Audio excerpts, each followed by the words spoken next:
Hi, good evening. This is Sir Hassan Dosani. Welcome to tonight's Practice to Pass session for SBL March 2021 attempt. How are you guys doing tonight?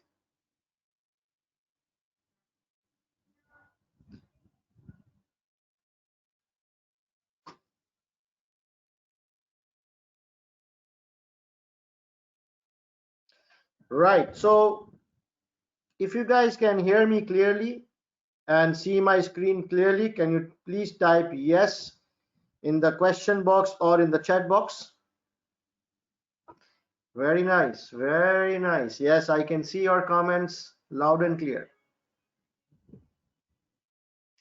So let's wait for maximum 2 more minutes because today is the first session and I'm sure those students who have not used this before, they might be struggling a bit. So let's give them a little bit of benefit of doubt and let's wait 2 more minutes and we will start exactly at 7:33 my local time. 2 more minutes, okay?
Students are still joining. I can see the number count going up.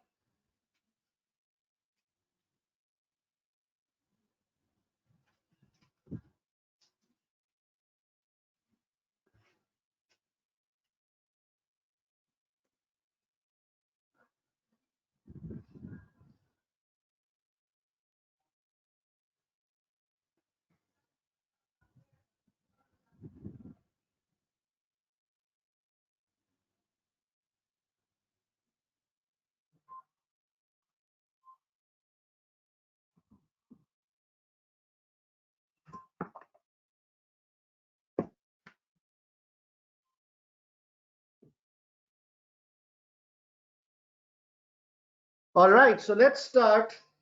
Welcome to tonight's session. I'm really excited to have all of you and let's begin. So today is the first day of our SBL webinar and it's a total series of 5 days, okay? So our strategy is basically very simple. I want to spend less time on the topics and I want to spend more time, solving questions, professional skills, exam techniques. So that will be our time spent, and the approach would be that we will do few topics, then we will do a practice question on those topics, and again few topics and the practice question on those topics, so that we are very clear before we move to the next topics. Okay, a word of caution here: is it a manual paper approach or CBE approach which I will take? So basically the approach for this webinar is a manual paper approach because in Pakistan the paper is gonna held manually, but don't worry, wherever I think it is necessary I will also guide the CBE aspects as well. So I will try to take it parallel so that all kind of students can benefit. The second thing is that my previous webinar was in December 2020. So this current webinar, it consists of the top most important topics, right? But then because of time limitation, we will be able to cover maybe 10 or 15 topics only in the next 5 days. But then in December 2020 webinar, there were some additional topics. So I have not repeated those topics. I have picked up the new topics here. So it is highly recommended, that after you've watched the March 21 webinar, you must watch the December 2020 webinar so that you are able to cover maximum topics. Okay, so the exam techniques, all those things you can focus in March 21, but as far as the topics are concerned, you can get more topics from December. All right, now very important, it's very important that you guys ask me questions, as much questions as you can, but please make sure that those are relevant questions. Okay, so the way you can ask question is you will need to type your question in the question box, and after every few slides I will stop and I will go through the question box and answer your questions. But please keep in mind that your question should be pertain to that slide under discussion, or your question should pertain to the topic under discussion. You should not ask any non-relevant question, because I'm not going to stop the topic in between and then try and answer some different kind of questions. It will break the tempo. So please restrict your questions to the topic under discussion. And in the end, towards the last 10 minutes every day, I will keep a Q&A session where you can ask any question you want, okay, but not during the session, right? And a little bit about myself. Professionally, I am a fellow chartered accountant from PricewaterhouseCoopers. I qualified way back in 1999.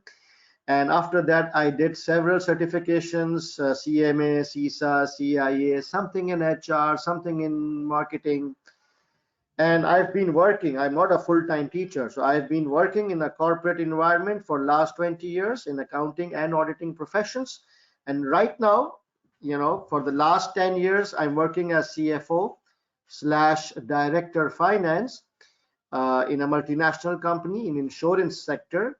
I'm based in Dubai. So that's my professional exposure. I sit in a real board of directors. And so I can share real examples from my experience. As far as my teaching exposure is concerned, I've been teaching for last 2 decades, and I've taught over 5,000 plus students. I think teaching is my passion. And I teach both physically in Karachi, Pakistan, and online internationally. And I've been conducting the ACCA Prepared to Pass webinars for last 1 year. How can you reach me? If you would like to stay in touch with me, you can message me on this number. This is my personal WhatsApp number. And then I have created a WhatsApp group for SBL students. I will add you to the group, and on that, we as a community can interact, and you can ask questions and share your experience, right? So please note this number. After the webinar, just send me a WhatsApp on this number and I will add you to the group. Okay, now the pass rates. SBL pass rates is kind of a roller coaster. It was improving, then it went down, and then again it's improving and slightly down in December. But if you look at the last 2 attempts, the December attempt was 49% passing ratio, which by the way is very good, and 51% was the passing ratio in September, which is again very good. So these 2 attempts these two attempts, SBL had the highest passing ratio in all the professionals paper. Okay, so that's good news. I hope this trend continues and you guys are able to pass in March before the passing rate starts declining again. Okay, so you stand a good chance provided that you approach it in a smart manner. Okay. Now, before I move to this, I'll just quickly take a look on the question box and see whether there is anything. Okay. Miriam is asking, where is the December 2020 webinar available? It is available on YouTube, it is available on Vimeo, and if you join my WhatsApp group, it is available on my Google Drive as well.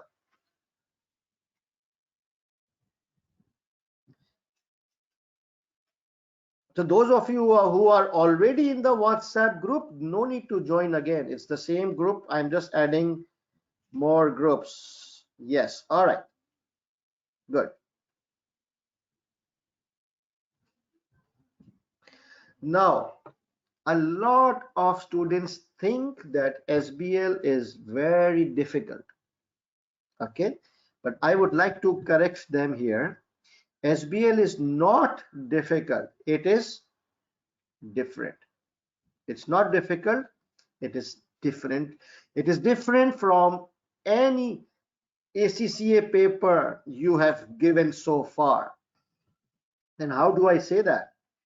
You see, so first of all, it is, one integrated case study, and the case study is like 10 to 12 pages long. So I'm pretty sure that in any of your ACCA paper to date, you have not done a case study of 10 pages, right? So this one is a 10-page to 12-page long case study. It's got an introduction, there's a list of requirements, and then there are 6 exhibits. The second thing is, it is the longest paper of ACCA. It is 4 hours. Maximum paper you have given is 3 hours or 3 hours 15 minutes, right? So this one is 4 hours. And what does it mean?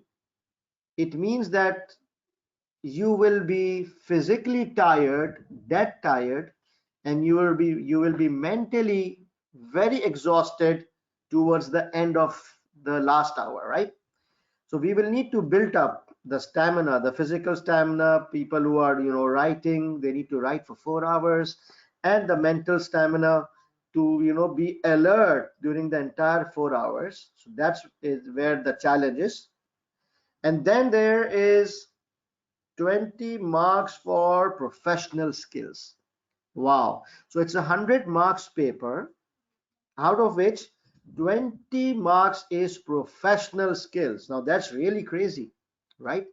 Because we can say 20% of your paper is professional skills, and professional skills is kind of liquid, it is fluid, it is intangible, it is a soft skill which you need to demonstrate. So 20 marks is a lot. So far, how much professional marks you have seen?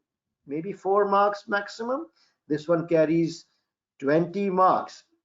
But the good news is, it is very structured. The examiner has clearly defined professional skills and how you can score maximum on professional skills, right? And I will teach all of those techniques to you. And then another good news is there is less emphasis on models, which is good news. So you don't need to spend time on stupid models. If you don't know the model, that's perfectly fine, as long as your answer is logical and it covers all the important aspects. Without using the model, you will get equally good marks. So it is kind of good point. It's a good thing in SBL. And then there are various formats required.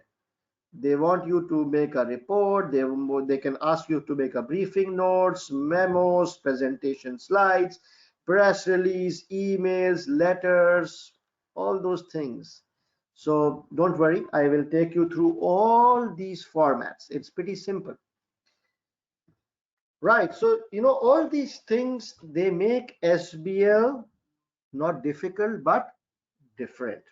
Okay, so how many of you have seen the SBL paper? So let me quickly just show you a real SBL paper. Aha, very nice. So you see, this is a real SBL paper, December 2018. If you go down the first page, it will kind of give you an introduction about this. It's kind of this one is introduction. It tells you the background of the company, and then it will give you your role. You are a senior business analyst, so it gives you what your role is, and then it tells you about the 6 exhibits. Okay, this is a very standard format: a brief introduction or background, followed by your role, followed by a list of exhibits. And then if you go down, you will see the requirements. Okay, so there's question number 1A and 1B, and followed by question 2A and 2B, followed by question 3A and 3B, and that's it. So that actually there is no fixed number of questions. It could be 5, 4, 3, 7, depending on the examiner, right? So in this particular case study, there are 3 questions. Okay, and now there will be exhibit. You see the exhibit 1, it will be a detailed exhibit. This one is how many pages? It's a 2-page exhibit, you see. And then there's an exhibit 2. Exhibit 2 is, again, it looks like a 2-page exhibit, and followed by exhibit 3 and so forth. So this is, already it's 11 pages, and exhibit 5 is 12 page, exhibit 6 is 13 pages. Oh my God. So it's a 14-page paper. This is a standard flow. There's an introduction, then there will be a list of exhibits, then requirements, and then the actual exhibits will flow in. So you need to read a lot. So I will teach you all these techniques. Okay. So as I said, SBL is very different. So a different paper needs a different approach. Do you agree? So if it's a different paper, then whatever techniques you have learned or you have applied in any other ACCA subjects may not necessarily work in this paper. So here, why the majority students struggle? Because they try to apply the techniques of other papers on this particular paper, and it will not work. You know why? Because this paper is very different. So you need to adopt some new techniques, which I will teach you. So please be prepared to unlearn the previous techniques and adopt the new techniques only for this paper. Please do not apply the techniques of this paper on any other paper. It may not work there. So when I say think differently, so in other papers, you used to think like a student, and you think that you are giving your answers to the examiner. Okay, but in this paper, you need to think like a CFO.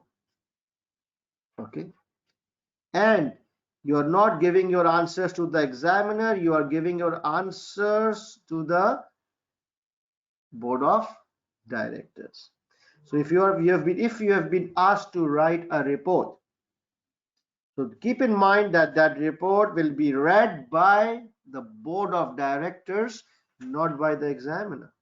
And automatically, with this mindset that you are a CFO, and whatever analysis you are doing will be read by the board. If you adopt this mindset, you will feel that your confidence will boost up and suddenly complicated things will start becoming easy. So you need to change your mindset for SBL. Forget that you are a student. Forget that there is an examiner out there. Think like a CFO, and inshallah you will be a CFO in few years time, right? And think that your views are being asked by the board of directors. Now, can I share some secret with you? So these board of directors, these are old guys, okay? They are dumb, they are stupid, they are old. They are not as fast or as intelligent as you are. So when you are explaining to them, when you are giving your analysis to them, you treat them like they are a 5-year-old child. So you explain to them in very simple language. You explain to them very simple things, because mind you, they are not finance guys. The board is not of finance people. You are the finance guy, but the rest of the board is non-financial people. So if you think that the board is a 5-year-old child and I need to educate them, I need to take them slowly and explain to them in very simple layman, automatically your answer will simplify. So it's very, very important, boys and girls, that you adopt this mindset when you are tackling SBL. Interesting, huh? So do you want to be a CFO in future or even now? You think? Okay, very nice. Very good. So let me see if there is any questions before I move to the next slide. Yes, inshallah, very good.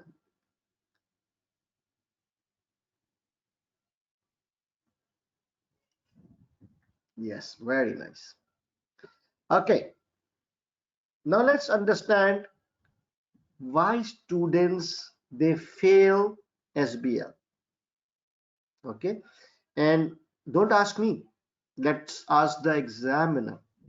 Let's ask the examiner why he fails all innocent students like you. So you know, if you read examiner's report, every attempt he says, he repeats the same things. Okay, so the first and foremost reason is he feels that the answers are not linked with the exhibits. He feels that students, they talk about general stuff, they give definitions, and their answers are not in accordance with the case study. So obviously, if you are writing to the board of directors, so your thoughts and your analysis should belong to that company, right? You can't be general. So that's the first mistake students do. The second mistake which they do is, as per the examiner, insufficient number of points. So if it's a 20 marks question and you just write a 1-pager, it's not enough.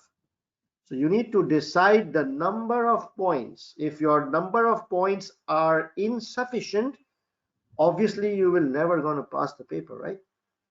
And then the last thing he feels is that's poor time management.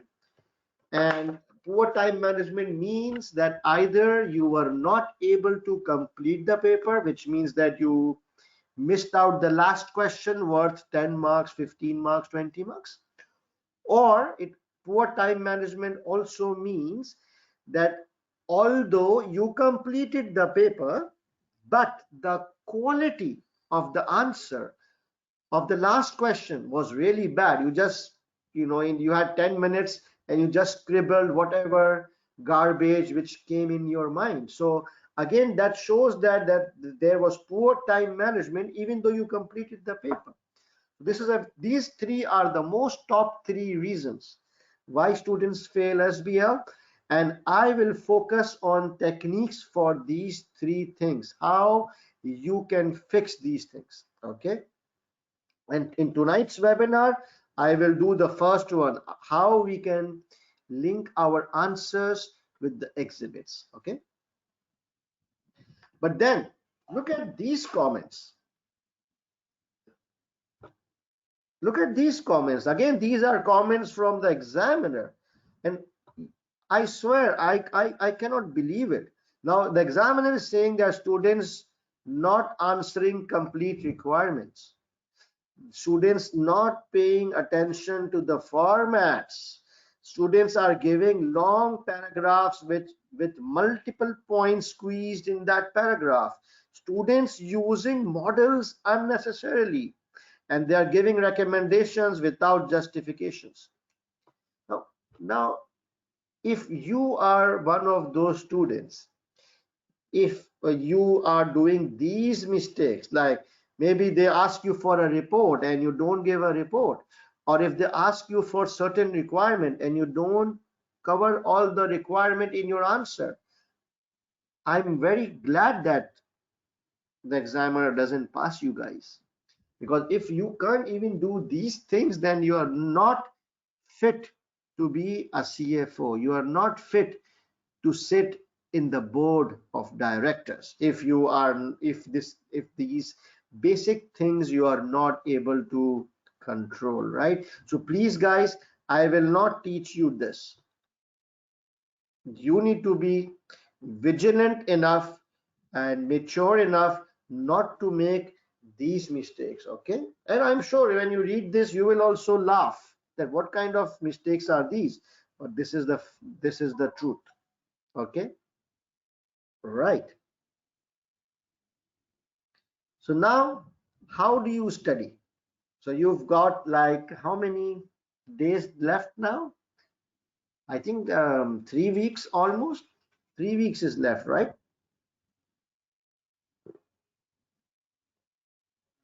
3 weeks, yes. 22 days, yes, very good. So now a lot of students, they ask me, how do we prepare for SBL? So the first thing first, you need to realize that now the time left is very small time, very little time is left. So please, you need to adopt a smart approach, not a hard-working approach. We will not try to cover, or you should not try to cover each and everything because of only 3 weeks left. If you want to cover each and everything, then you should have started like 3 months back. But now if you're starting now, so then forget the idea of covering everything. You need to be selective and choosy and smart and take a little bit of risk. Okay, so the first and foremost, what do you need to do? Where is it? Just a second, guys. I missed my. Yeah. The first thing is you watch the March 2021 webinar, which is currently going on. And then you also watch the December 2020 webinar for additional topics. Now you can watch that in the daytime, in the afternoon, or you can watch that after our March webinar is over. But keeping in mind that you just have 3 weeks, I would suggest that in the morning, in the daytime, afternoon, you watch the December 2020 webinar and attend the March webinar live. So in 1 week time, you will be able to cover both these webinars. It's absolutely important that you must watch both these webinars, okay, because your number of topics covered will definitely double up. And then just revise top 15 topics and top 10 models. Again, as I said, you will not be able to cover everything under the syllabus. So which 15 topics and which 10 models, I will give you a list. I will give you a list of top 15 topics and top 10 models. So just restrict your theoretical knowledge to these things. And then you can practice 5 to 7 case studies from paper P1 and P3. if you have time. Okay, if you don't have time, if you have spent time here and you don't have time for this, you just skip this and directly jump to this one. Now you need to practice at minimum three or ideally 5 SBL questions in writing with time management. In writing, proper 4-hour paper you will solve in writing under strict exam conditions. It's mandatory. Why? Because it's a 4-hour paper. You need to build up your stamina. And the only way you can build up the stamina is when you do the actual 4-hour paper. Okay? You will need to simulate or create a real exam environment. And you have to do in writing, because then you can apply all the various techniques which I will teach you. Okay? After you have practiced the SBL questions, you need to do 2 mocks. 2 mocks under strict exam conditions and have it checked. A lot of students, they do solve questions at home, but they never got it checked from a SBL tutor. Unless you get your mocks checked, you will never know whether your answer was good enough to pass or not. Students, they normally compare their answer with examiner's answers, but examiner answers are really not exam condition answers. They are illustrative answers. And so it's very, very important that you do 2 mocks and have it checked by a qualified SBL tutor. Okay, and this one is optional, and I don't want to do any kind of marketing here, but I offer mock based practice sessions. It will start right after the webinar around 13th of Feb, in which I normally solve 3 questions and I conduct 1 or 2 mocks, and then I have it checked. But this session is unfortunately a paid session by my college. So if you want to get details of this, I will share the details of this mock practice session on the WhatsApp groups. Okay, so please take a picture of this study plan and stick to it. Do not expand your scope beyond this, otherwise you will panic and you will not be able to cover and your confidence will shatter. Do I have any questions on the study approach?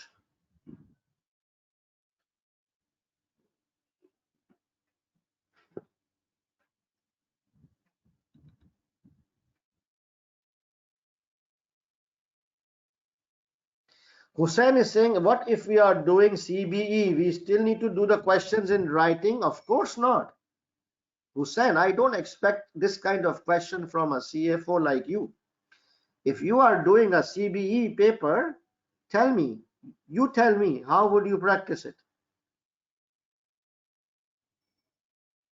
Yeah, very good. So you will actually type the 4 hours, maybe on MS Word or on the actual software. Okay, right. The idea is that you sit for 4 hours and do the entire paper and have it checked. Okay. So all the details of my mock session will be posted on the WhatsApp group. So please WhatsApp me on my number. I will share the number again at the end of the session tonight, and I will add you to the group. Now this one is very important. Please digest it. Stay away from book and revision kits. And there are many reasons, but the top reason is that only 3 weeks is left and you will never be able to read the book or the kits. And secondly, I personally feel that the questions in the revision kits are not good, and more importantly, the suggested answers are even better than the questions. So it will shatter your confidence. I would then what do we do if we don't read the book and we don't read the kits? Then what do we do? As I said, just focus on top 15 topics and top 10 models. I have made my simplified notes. You can have those. It is in my Google Drive. If you join the WhatsApp group, you can have access to it. And instead of doing practice from the kids, you can do practice from P1 and P3 and SBL case studies. Okay. So I don't want to see this question ever again. Sir, which book or which kit, please? Okay. Zero tolerance on this. Now, this is the list of important topics. Again, you can take a screenshot and I will share this in the last class as well. So these are the 10 models and these are the 15 topics plus professional marks and exam techniques. Okay, these are the topics which you should focus on and forget the rest. This is the best. Okay.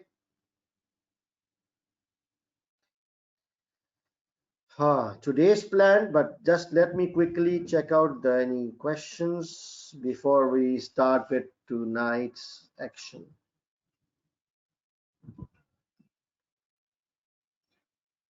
Sir, can we rely on the suggested answers given for P1 and P3 on ACCA website? Yes, if your answer matches like 30-40% with the suggested answer, you are good enough.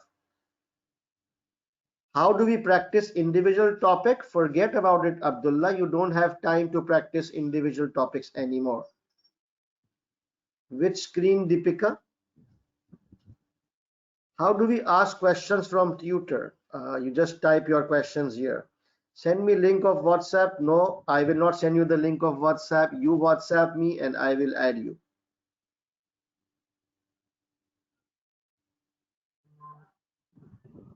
Yes, Maria. Yes, you can.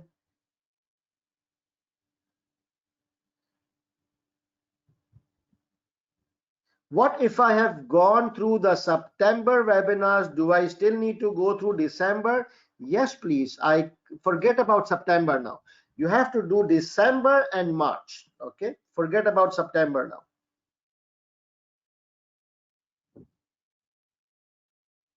Okay. So I'll just share the screen of the list of important topics so that those of you who have not taken a picture, please take it in 10 seconds before I move on.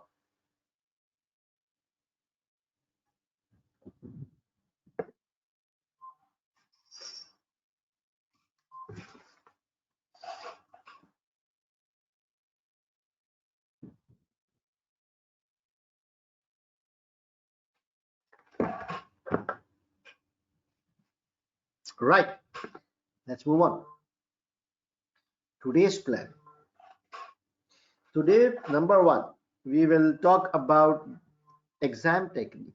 So every day, I will first talk about one exam technique, and then we will, do some topics. So today we will talk about how to link your answer with the exhibits. Remember, this was the biggest reason why students fail. And then we will do these topics today. SFA and financial projections. I will teach you evaluation skills. I will show you a report format, and then we will do a proper question applying all these things on this question. Okay. So the first thing, how to link answer with the exhibit. Very, very important. And this is my own creation. Okay, it's copyright, it's patented, so do not share with anyone else. The first step is, what does it say? Make a list of requirements. So you see in SBL paper, I just showed you a specimen, a paper, right? And you saw that there were lots of requirements, and the requirements are scattered over 3 pages. So because the requirements are scattered over 3 pages, I would like to make a very small, simple list of requirements so that I can see all the requirements in one snapshot. Okay. How do we make a list? I will just show you right now. So for students who are doing manual paper, where will you make the list? You will make the list on the last page of your physical answer sheet.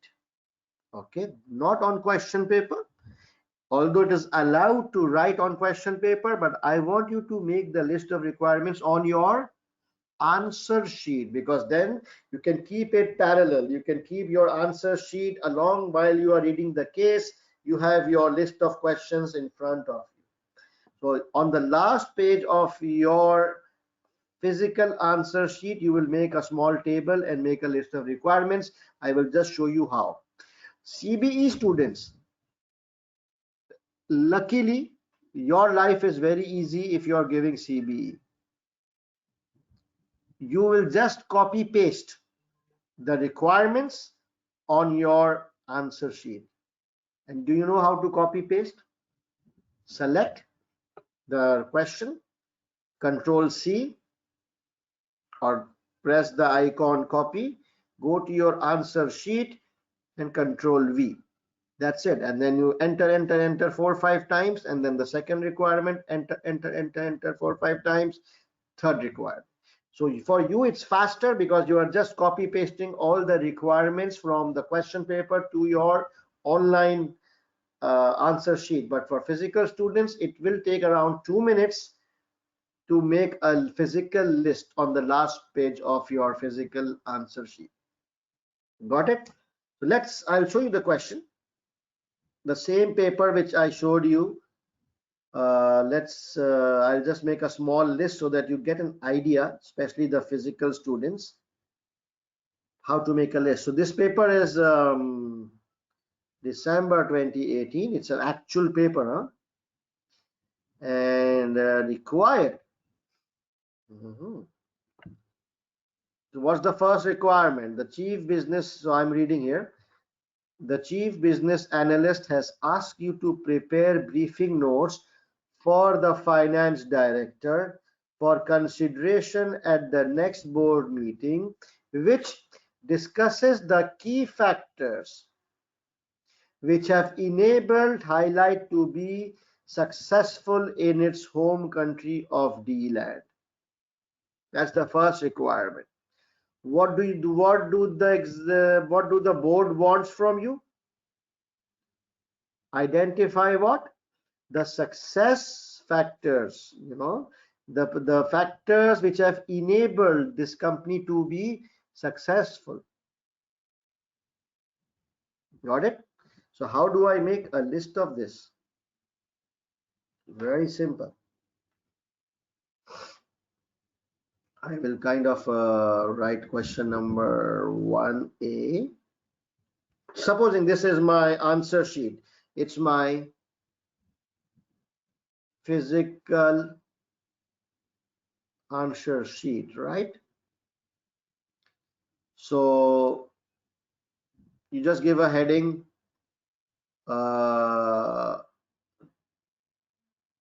answer planning. Okay, so that on the last page, so that the examiner doesn't get confused. And now you will write question 1A. What does it want?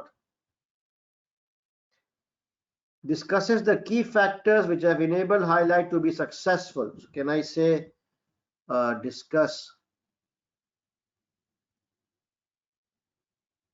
success factors of Highlight? That's it. Success factors of Highlight. How much is the marks? How much is the marks? Can anybody tell me? So it is like 16. And then there is a professional skills marks for analysis skills. How much is it? 3. So how much is total marks? 16 plus 3, 19. So I will just mention here total marks. I will not bother about technical or professional. For me, this question carries 19 marks. Okay. Now 1B, what does it want? Can anybody tell me 1B? Using the fact sheet referred to above or any other relevant information, prepare a short report for the finance director which evaluates the proposal to acquire Comfy Stay hotel chain.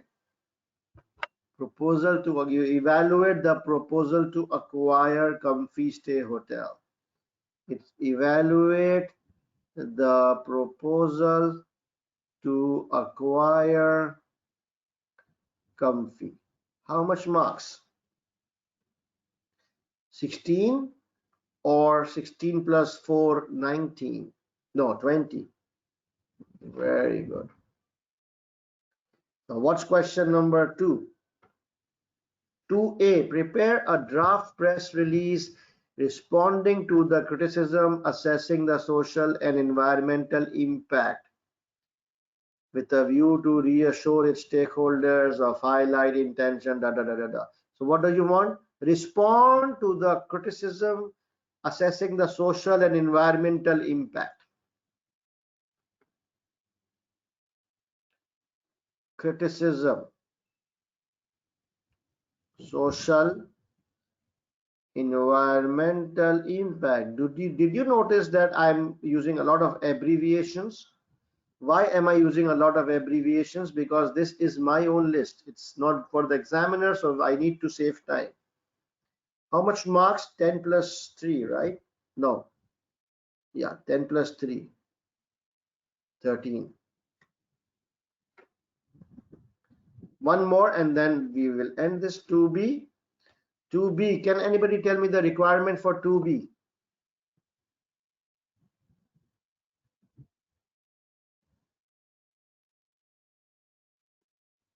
Which assesses the role and benefit of integrated reporting.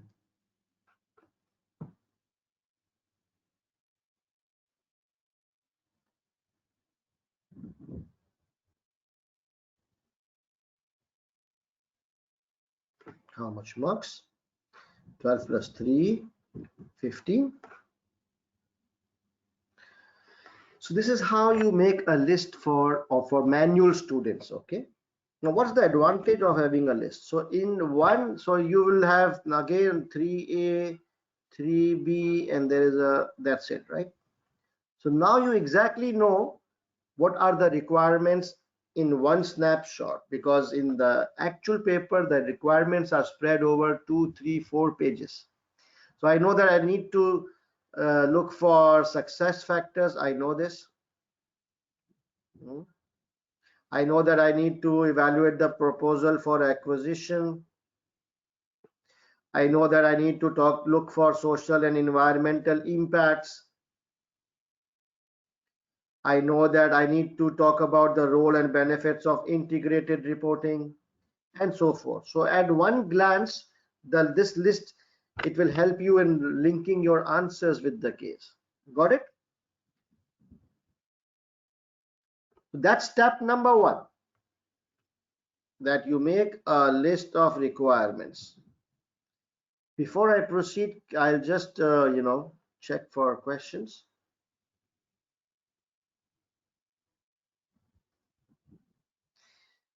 Shifaz is asking, should we also write the time allocation near the marks? Very good question. I repeat, he's asking, should we also write the time allocation near the marks? Ideally, yes, but no. Why no? Because it will consume more time. Similarly, SOAP is asking, should we write the format? No, it will consume more time. Someone will ask me, should we write the professional skill, which skill is required?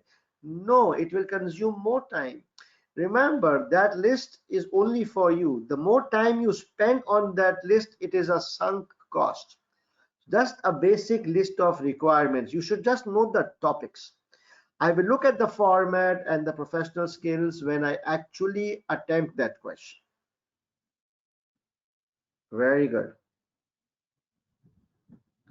Ruth is saying from my practice, it takes about 15 minutes to copy the question to answer section. No, Ruth, that's impossible. It will never take 15 minutes to copy paste. It will in fact be faster than when you actually write. So in my experience, maximum 3 minutes.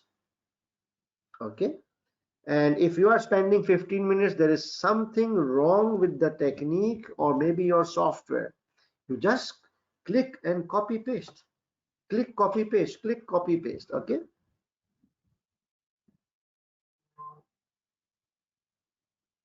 Yes, Zubeda is asking how much time it will take to make a list. 5 minutes max. You should not spend more than 5 minutes. And it is worth spending this 5 minutes because it will save a lot of time when you are drafting your answer. And I will just show you how. Okay. Gina, no, I want you to use Q&A because I'm only looking at the Q&A box. Should we write exhibit number with question for referencing? No, Motasim, you can't because you have not read the exhibits as yet.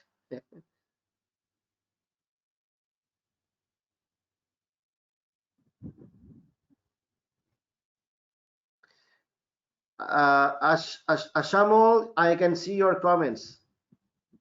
So you can ask questions here. Right. So once you've made the list, half your job is done. You know what questions are required, what you need to look for. So for in this question, I know that I need to look for success factors. I need to look for acquisition thing. I need to look for social and environmental footprints. I need to look for integrated reporting. So with practice, you would kind of know the top 3 or 4 things you need to look for while reading the story. So now with the second step is you read 1 or 2 paragraph and stop. You highlight the important sentences, facts and figures in your opinion, you highlight. And highlighters are allowed in SBL. Okay, so students who are doing a physical paper, you need to carry at least 2 highlighters so that you can highlight the important sentence. Do not underline, but I prefer highlighting. It would visually become easier for your eyes if you highlight because there are like 10-12 pages. And for CBE online students, there is a highlighting feature in your software which you can just select and highlight. Now, once you have highlighted, this comes in place, referencing. This is very, very important. Now, why have you highlighted that thing? You felt that that information or that sentence was important, or you felt that that sentence maybe you can use in certain question. So once you have highlighted, now comes the referencing. By referencing, I mean that you need to write some comments against that paragraph. If you have highlighted something, you either write the question number. By question number, I mean that where you can use that information. For example, if you have highlighted certain success factors, then you write either you write success factor or you write question number 1A, so that you know that this information I may use or I can use in this particular question. So making all these question numbers or comments is called referencing. So manual paper students, you can actually write comments on your question paper against the paragraphs. And here is the interesting bit. The CBE paper, if you find any interesting sentence, any important sentence or information, you just copy that sentence and paste it in your answer sheet underneath the respected question. Did you get that? So for CBE students, it's really so easy. that when you are reading the case study and you highlighted something and you felt this point will go under success factor, you just copy paste, copy that sentence, go to your answer sheet, go to question number 1A, and below that you just paste it. So as you read on and more points are identified, you just copy paste them under respected question numbers, and by the time you finish reading the case study, 80% of your answer, the skeleton of your answer, is ready. You have actually picked up the most important points, and now you just need to present it nicely, add a little bit of your comments, focus on professional marks, and then repeat the above steps. So do you understand how you link? The only way you can link your answer is that you actually repeat, copy paste facts and figures. That's how the examiner can see that you are linking your answer. There is no harm in copy pasting facts and figures, because facts and figures will never change, right? If you're mentioning there's high inflation, you just copy paste high inflation. There's nothing wrong in copy pasting, but of course you need to add your own comments on top of it, present it nicely. So please, do I have any questions on this slide? Because I will not proceed unless you guys are very clear on how to link your answers with the exhibits. Let me take a quick look on the questions. Yes, so yes, Mohammad Rikshan. Sir, can you please tell models and topic?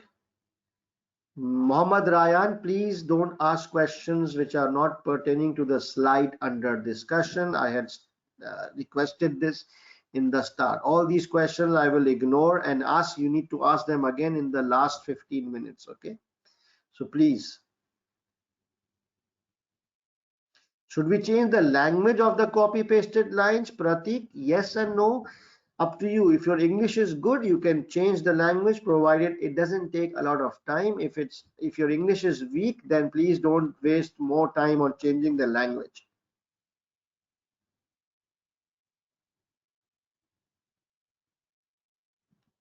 Yes, presenter Marzina. Yes, I can see your comment. Again, Amin Khan, you are asking something which is not relevant to the slide under discussion. It's an exam technique, so please ask this later. Okay, so you guys are not able to see the questions from other students, but I can. So I can also repeat questions where I think it's an important question. Okay, right. So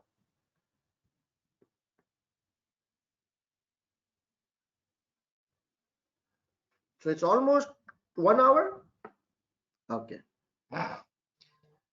So now our topic is SFA framework. SFA stands for, can anybody tell me? Suitability, feasibility, acceptability, right? Why did I choose my first topic as SFA? Because this is the most important topic for SBL paper. This topic has been tested most frequently as compared to any other topic. Every attempt or every alternate attempt, there's an SFA. So please, you need to have a very strong grip over this model, SFA framework. So the first thing is, when do we use SFA model? So we use SFA model when we plan to acquire another company, either in the same country or in another country, doesn't really matter. The key word here is acquire. acquisition or acquire. So whenever you read a question, whenever you read a requirement, and you come across this word that evaluate the proposal of acquisition, or we are thinking of acquiring, if you see this word, immediately you must know that it's a SFA question. So do you remember in this one? I remember seeing acquisition. Which question talks about acquisition here? 1B, right? Evaluate the proposal to acquire. So immediately I know it's a SFA question. Okay, because of this word, acquisition, acquire. So that's one scenario where definitely we will use SFA whenever we see the word acquisition. Now the second scenario is we can also use SFA when you are asked to evaluate a proposed strategy. Now that proposed strategy may not necessarily pertain to acquisition. It may be pertaining to expansion, launching a new product, opening a new branch. So these are not acquisition, but these are strategies, right? Opening a new branch, adding a new product, or discontinuing a product, or shutting down a factory. These are all proposed strategies or proposed plans. So you can also use SFA if you are asked to evaluate a proposed strategy, but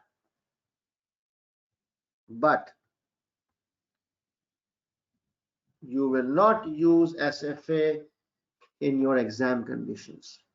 Okay, you will only use SFA in acquisition. If there is any other question in which it asks you to evaluate a proposal or a suggested strategy which does not involve acquisition, you just don't use SFA. You just talk about the pros and cons. Khalas. Okay, so to cut the long story short, when do we use SFA? Whenever we get a question on acquisition, whether in same country or international, doesn't matter. If it's a question on acquisition, you use SFA, otherwise you will avoid this model, and you just, as I said in the start, using a model is not mandatory as long as you cover all the relevant aspects in a logical manner. So we can still gain marks if we don't use SFA. So we will only use SFA for acquisition. Is this clear? Is this clear, please? I want your yes.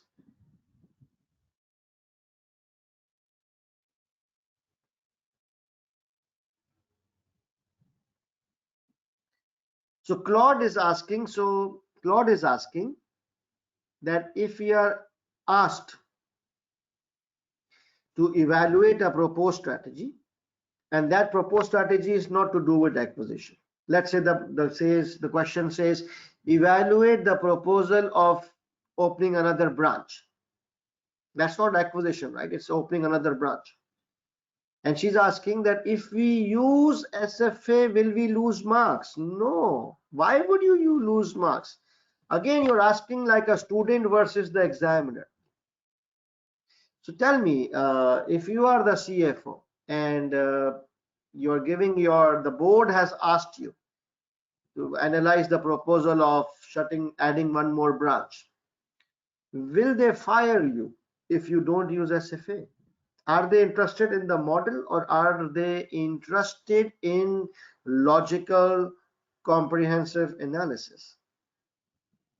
You see, so even if you use SFA, you will not lose marks. But why am I saying not to use SFA? Because SFA is time consuming, and sometimes because of lack of information, you might get stuck when you use a model and your confidence will shatter.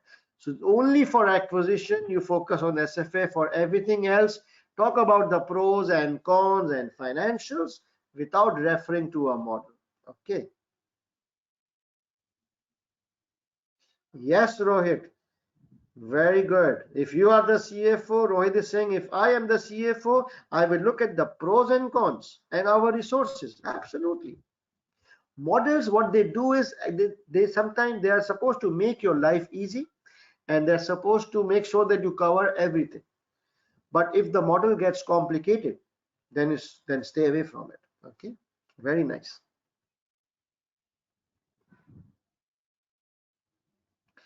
Right. So now we know when to use it. So suitability. Suitability focuses on external factors. External factors. And similarly, if you go down, feasibility talks about internal factors. Okay. And when I say external factors, I mean the country factors, the industry factors, customers and suppliers, and this and that. Everything which is external.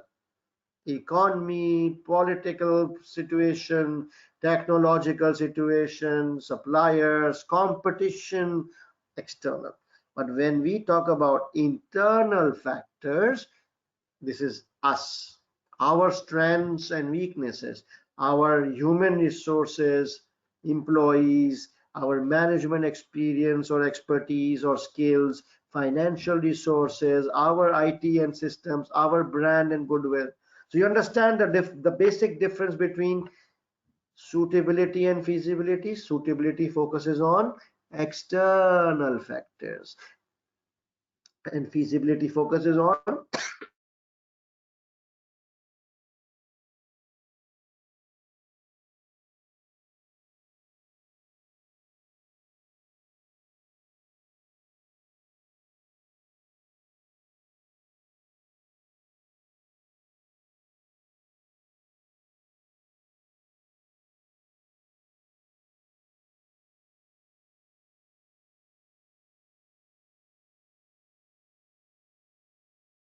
its home country.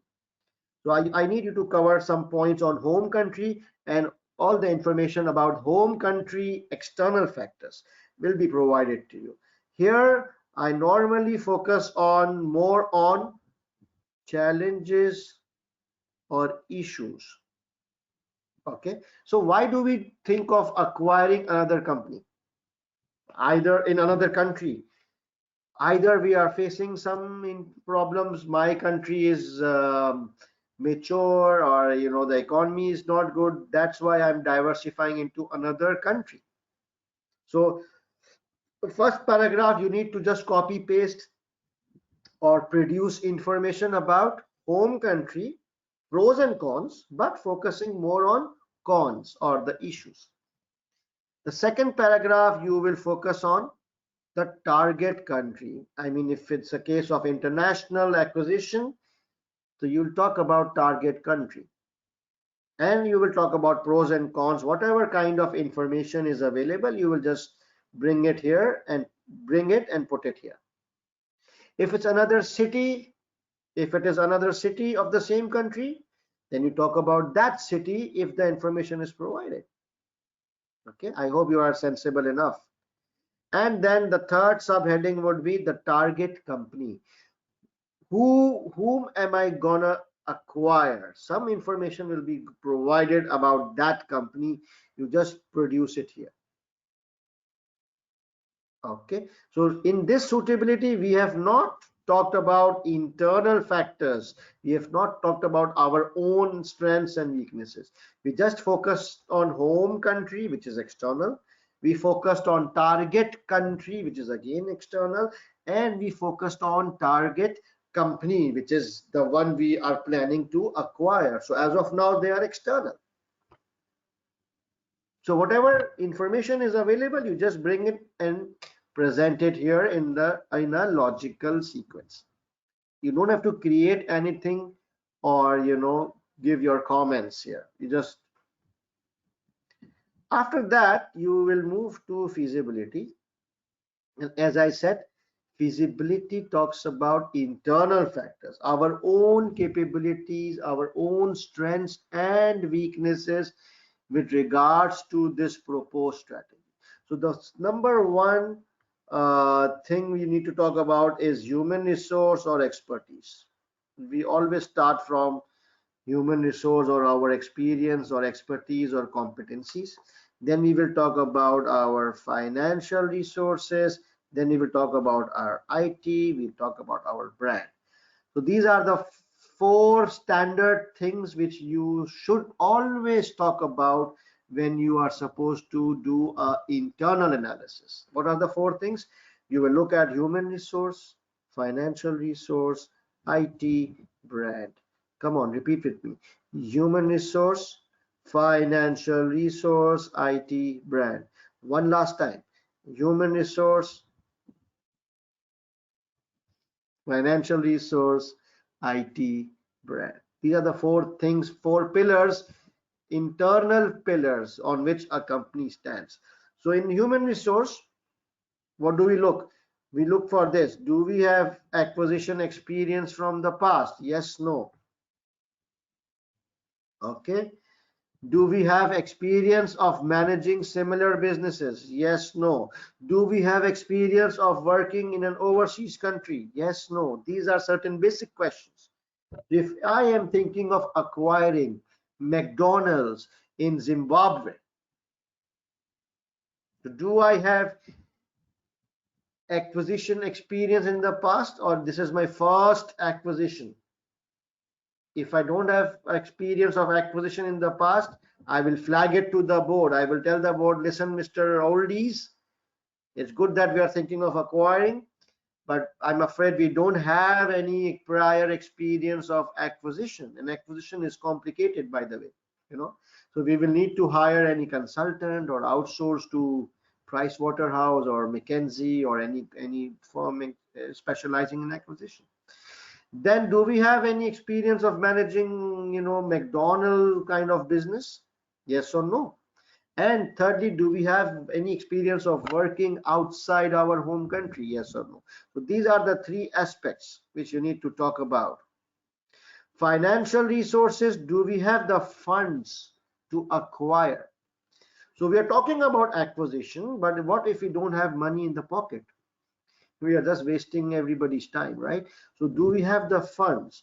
How can we arrange the finances required to acquire a McDonald in Zimbabwe? I will look at my existing gearing. I will see my cash reserves or retained earnings and all those things to see how will I raise money. So all these aspects are covered under financial resource. And then number three is IT and brand. So what do I have? A website? Do I have any IT which I can use once I acquire? Any brand which I can avail? So information will be provided. So just keep your eyes open for expertise, financial resources or gearing, IT, brand. These are the keywords. Do I have any questions so far?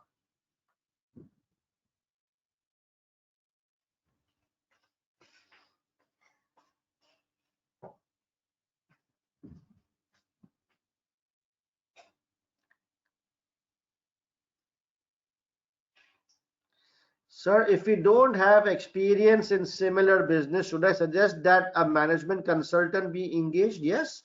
Or you can also suggest that we need to recruit people with the required expertise.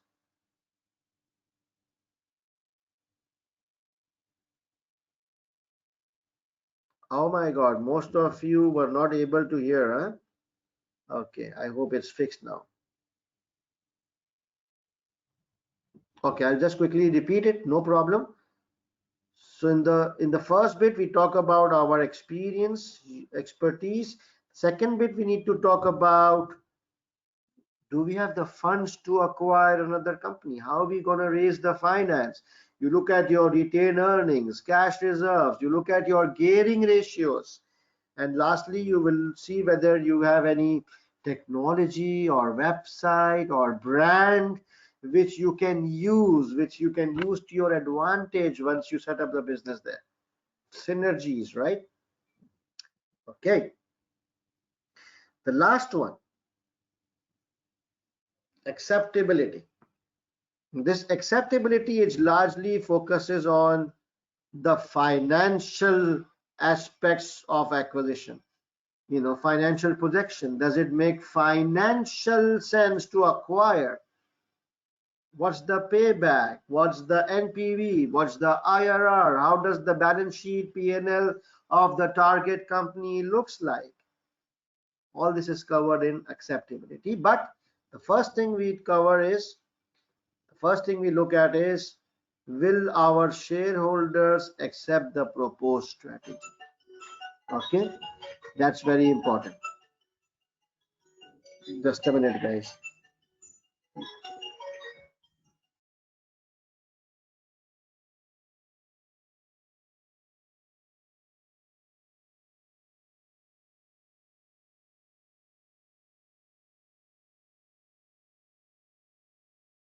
Sorry, guys. So the first thing is we need to see whether our shareholders will accept the proposed strategy. Okay, and why would shareholders accept or reject? What do shareholders want? Shareholders, they always want to maximize their wealth, their profitability. So if the proposed deal is lucrative, if it gives a positive NPV, most likely the shareholders will approve, right? So there are two possibilities. So if it's a listed company, so if you are a listed company, then shareholders will accept if there's a positive or a reasonable NPV. And sometimes the case says that you are a family owned or a private company managed by the owners. So in this case, in a family owned business or a private limited, the shareholders are the directors. The owners, they themselves manage the company. So obviously, if as a director you are thinking of something, naturally you will approve it as a shareholder because you are one and the same person, right? The second thing which you need to cover here is you need to talk about any cultural differences. This will apply if you are moving into another country.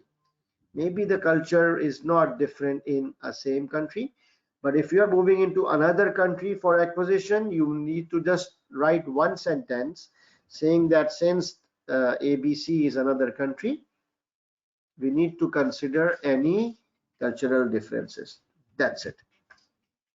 And then finally you come at the financial projections or analysis. So you will be given some kind of financial projections or some balance sheet or P&L of the target company, and then you will use your financial expertise. So whatever you have learned in other subjects, you will apply it here. Okay. So in summary, I want to see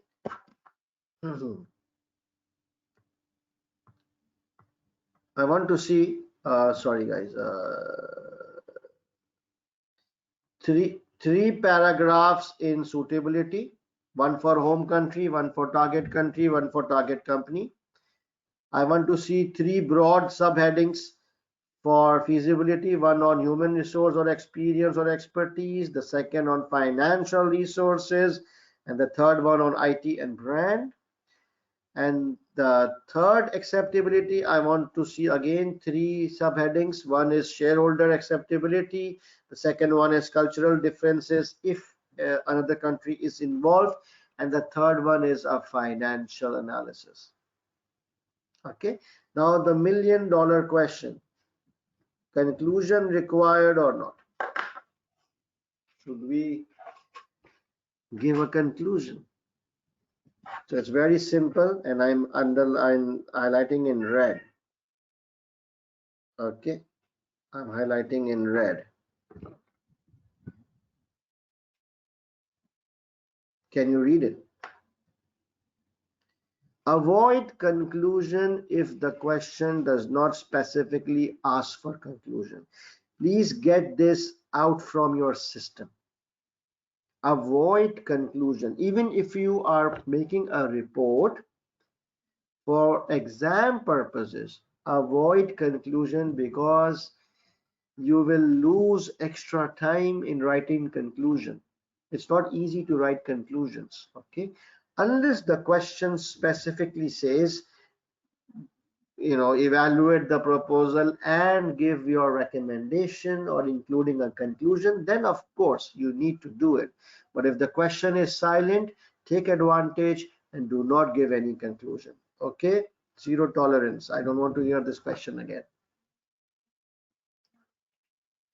Now, just like guys, 10 more minutes before I give a break, okay? If you feel SFA is getting complicated in the exam, so again, I think I have touched upon it. Doesn't matter if you feel it's getting complicated, then no worries. It's not compulsory to use SFA. You can also use a general approach. Make sure that you cover the following aspects of any proposal. You talk about, give a broad heading, external factors, and give small paragraphs talking about external factors, pros and cons. Then you give a broad heading, internal factors, pros and cons. You need to touch upon human resource, financial resource, IT, brand, and then your another heading would be financial analysis. So if you follow a logical approach without using a model as well, you are equally fine. Is that clear?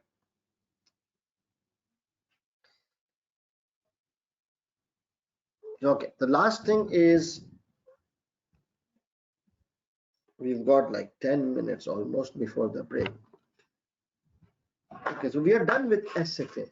Okay, we're done with SFA. The second topic for tonight is financial projections. So in almost every SBL question, the examiner is given a financial projection. And you as a finance specialist should be well versed with financial projections. So you will never be asked to prepare a financial projection in SBL. You will always be given a financial projection and you will be asked to review it or comment on it. It's very simple, I've been a CFO for more than 10 years. You think I prepare financial projections anymore? No, right? It is my subordinates who prepare the financial projection. It is my team which prepares the financial projections, and I review it. Okay, I ask some difficult questions. I make sure that everything is, the financial projections can be relied upon. Once I am satisfied, I will then forward it to the board of directors. Exactly the same approach here, that in your SBL exam, you will be given a set of projections or a set of financials. And again, you think like a CFO. If your mindset is like a CFO, that one stupid ACCA student has given this to for your review, and you start finding gaps in it. So whenever you are given a financial projections, you need to look at 5 things. Okay, you need to always look at 5 things. It's a checklist. I have made a checklist for you.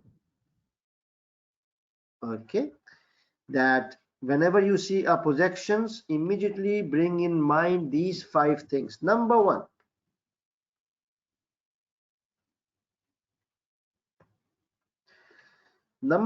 is you need to make sure that the projections are based on discounted cash flow using a sensible discount rate. Always, you know better than me, for any long-term decision making, we always do long-term decision making based on NPVs and IRRs and discounted cash flows, right? We never use accounting rate of return or any other thing. So first, as a CFO, whenever you see a multi-year financial projections, year 0, year 1, year 2, make sure that it is discounted cash flow. Yes, if it is yes, then it's fine. Then you go to the second item of the checklist. If it's not based on discounted cash flow, you will write in your answer that this projection needs to be prepared is not based on discounted cash flows. It may not give the right picture, and this needs to be redone.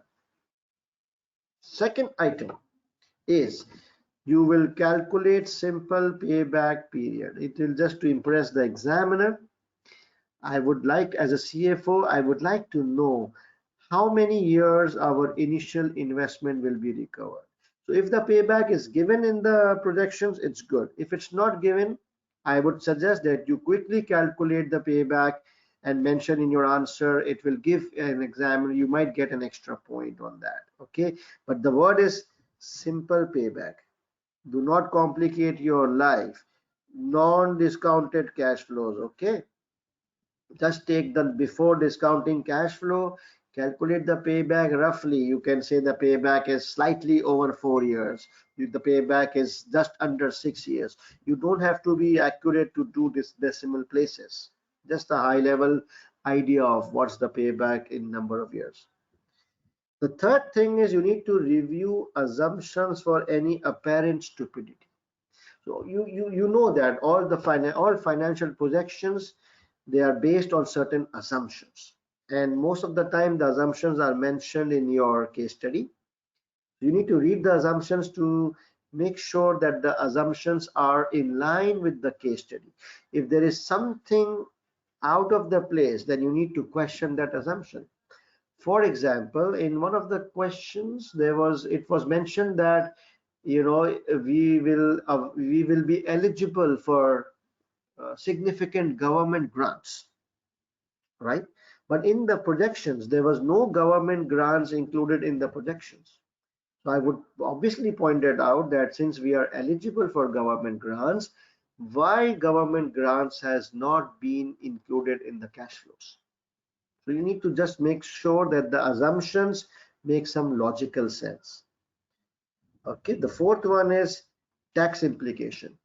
You need to say that if it is, you need to see whether the projection is post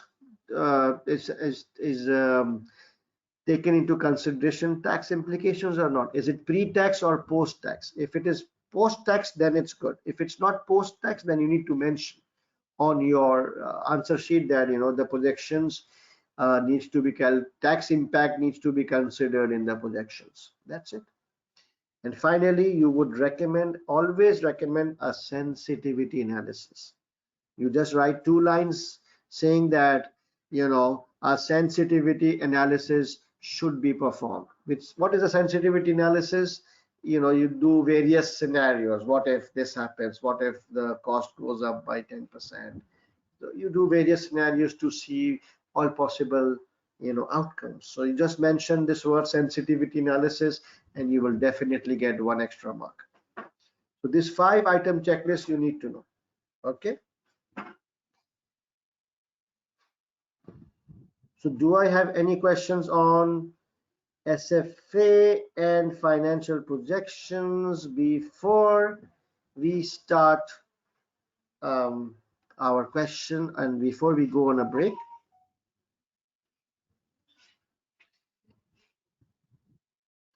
If we don't have experience in working overseas, what should be the suggestion? We just point it out to the board that we have no experience of working overseas, and that's it. Suggestion is not required. Okay, you are just there to evaluate. So it's up to the board to decide. But in a practical sense, I would always suggest that we need to hire some local firm or recruit some local person or a local CEO who knows the local market. But from an exam point of view, no need to give. Who asked you for suggestions? Okay, just identify the challenge or the bottleneck. That's Motasim. I will not repeat things because of time constraints. And Motasim, please. Okay.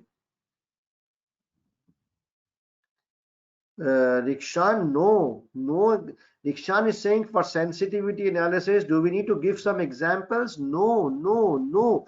Please simplify your answers to minimum. Okay, I just want you to use the word sensitivity analysis somehow to get extra mark.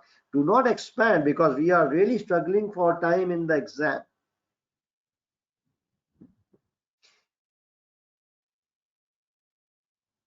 Most teachers suggest using Pestle or Porter 5 forces for suitability. Is that okay? Yes, okay. It talks about external factors, right? Suitability focuses on external factors. But please, when you use models, you are, requiring extra time. As I said, avoid models, and now you are using two models under another model. Classic. Very nice.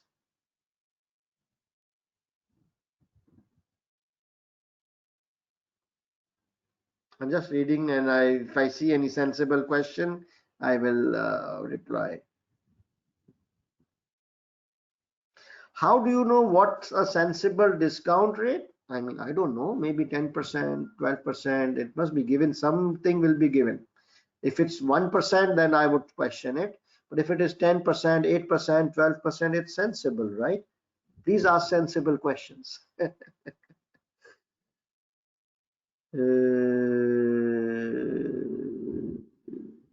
Again, this Duizu, please ask questions relevant to the slide. I will not answer questions outside the scope of the slide. Hold it for last 10 minutes. All right, okay. So now, equipped with all this lecture, we will go on a break of 10 minutes. I'll give you a 10 minutes break, and then we will do this question which talks about SFA. So it's 9:02 p.m. here. So I would see you at 9:15 p.m. sharp. I will start with the question. Okay, please. Time starts now.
Right, guys, can I just get a yes if you can hear me and see the screen before I start again? Very good. Thank you very much. Thank you very much.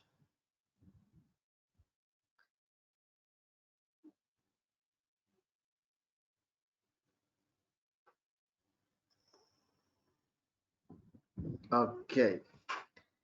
So now our practice question for today is SBL December 2018 called Highlight Hotels. Question number 1B. We will just read the overview, Exhibit 2 and Exhibit 4. So this question, it requires a report. Okay, so let's look at a report format.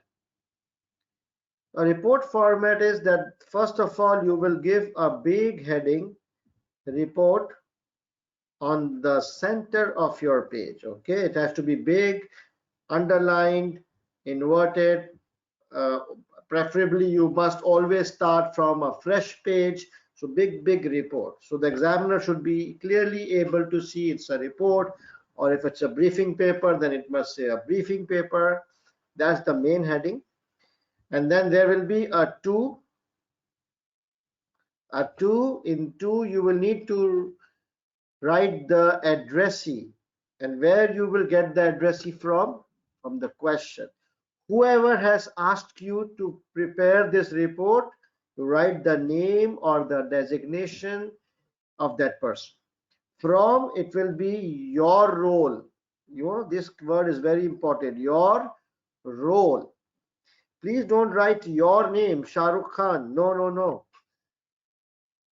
In each SBL paper, your role will be defined. Maybe you are a finance manager, maybe you are a non-executive director, maybe you are an external consultant. Whatever is your role, you will write your role here. Subject, I don't want lengthy subject. Subject should be 3 or 4 words. So you just copy keyword from the question. Okay, and then you will put the date, which is your exam date, 9th March 2021, correct? And then you will give a heading called introduction. I need to see this heading, introduction. And then it will be a small paragraph. It will say this report, and then you can just copy paste from the requirement. For example, this report evaluates da. And then you will come to the actual answer. So this is a proper report format. Very important thing. Okay, did you digest it? And we will apply this right away in this question. The second thing in this question, it asks you to demonstrate evaluation skills. Now, what is evaluation skills? It is, there's a long definition in the syllabus, but in simple layman terms, just you need to mention both pros and cons. So whenever in any question the examiner asks you to demonstrate evaluation skill, make sure that you give a balanced analysis, a balanced assessment.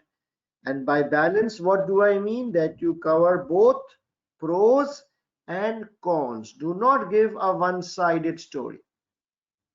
I mean, it doesn't have to be equal quantity of pros and equal quantity of cons. That's kiddish. That's not realistic in real life. But whatever information is available in the case study, make sure that you cover both, touch upon both pros and cons. If you cover nicely pros and cons, you will get very good marks in evaluation skill. You don't really need to do anything extra. You know what I call this professional marks?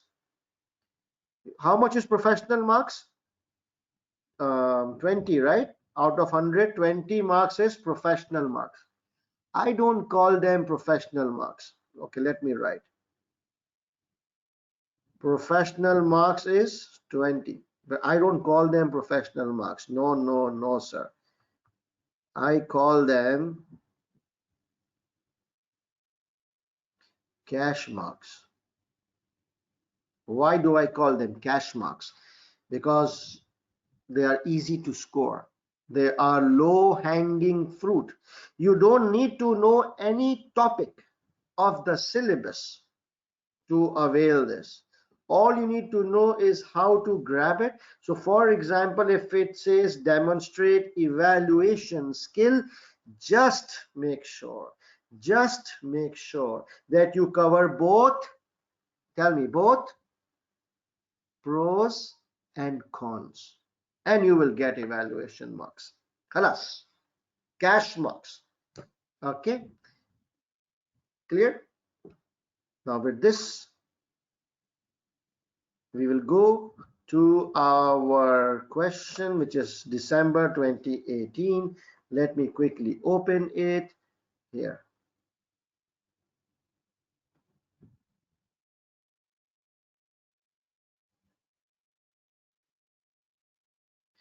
Okay, so this is December 2018.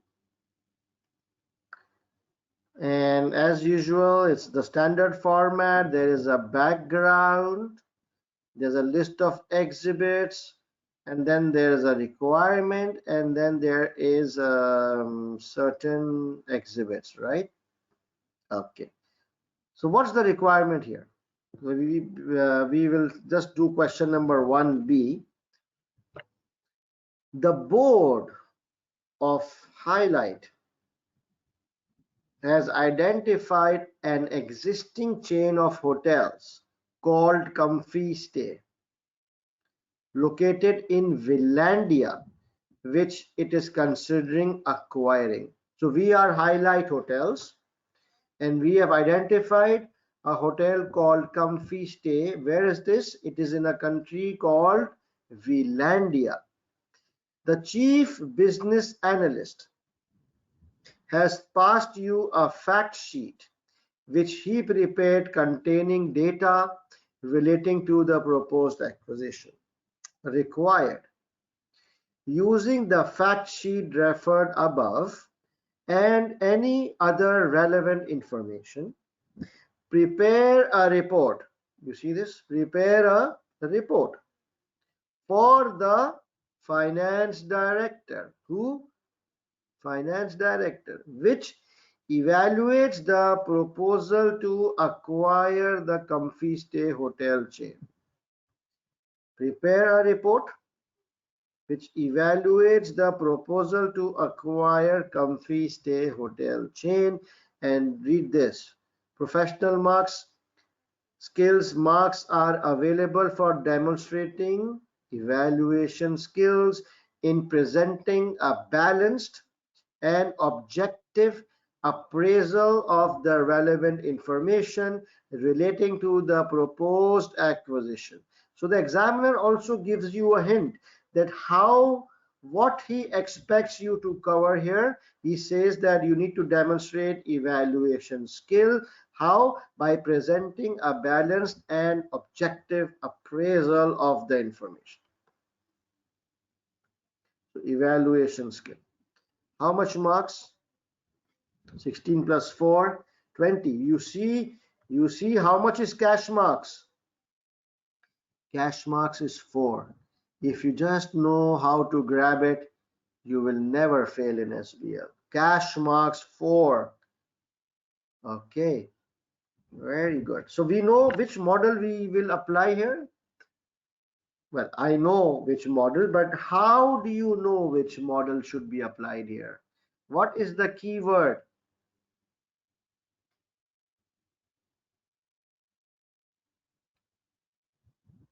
All this word acquiring, acquisition is telling me proposed acquisition. All this word is shouting at me SFA, SFA, SFA, right?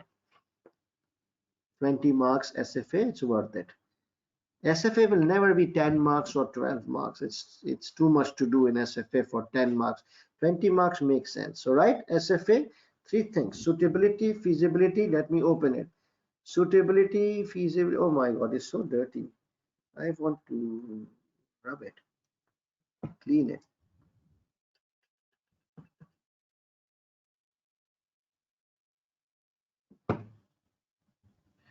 And oh my God, it's so dirty. Okay. And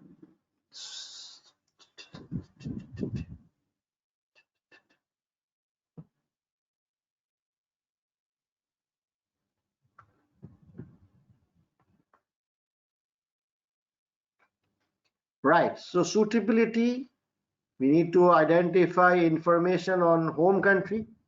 We need to focusing more on challenges. You see challenges. And then we need to find out information about target country, which is, I think, Villandia, right? Here in this case, it is Villandia. And target company, can you remember the name of the target company? I think it was Comfy Stay Hotel, based in Villandia. And where are we based? I don't know. We will read the background and it will tell us. So with this, let's go to the background page. Yeah. First paragraph. Highlight Hotels is a listed hotel chain. Listed, huh? Listed. Shareholders acceptance, acceptability. I need to keep in mind listed. Located in the country of D-land. D-land has a developed economy which has experienced strong growth in the last 15 years. That's good, right? D-land also has a highly developed tourism industry. So we are a hotel chain, listed, D-land, strong economic growth, strong tourism industry. Very important facts. So listed hotel, D-land, developed economy, strong growth, highly developed industry. Very, very good. Now this paragraph, if you see, I have used a different shade. I have lighter shade. I don't want you to read right now because of time constraint. Okay, I have just focused on those paragraphs which are more relevant to this particular question. This paragraph, which is this one, is relevant but to some other questions. So I have just changed the font color so that we can focus on the thing. So I think this paragraph was very important because it tells us where we are and information about home country or target country. Can anybody tell me what information is here, home country or target country? So can I do my referencing? Home country. This information is for home country. Also, what about this one? Listed. Where can I use this? Under acceptability, right? Shareholders acceptance. Do you understand the concept of referencing now? How did I do the referencing?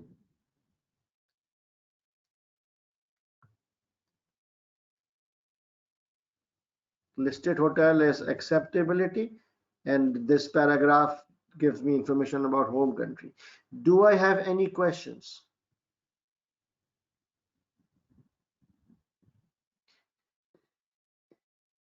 Very good, guys. I like your participation. Keep it up. I will now try to ask many questions. I will speak less and I want you to participate more. Okay. Now, let's read this paragraph. Highlight was founded about 40 years ago, beginning with 2 hotels in the capital city of D-land. Since then, it has grown significantly, operating 510 hotels. By the end of this, it is now the largest hotel chain in terms of number of hotels. So it is the largest chain in D-land, 510 hotels. Since it was founded, Highlight's growth has been achieved organically within D-land.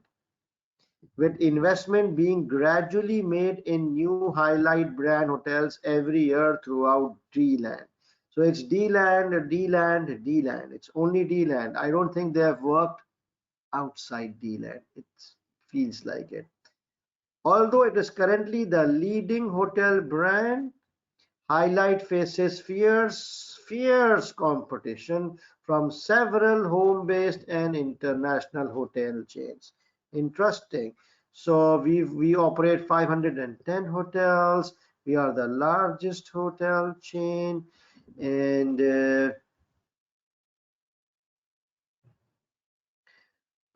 we've just grown organically within D-land.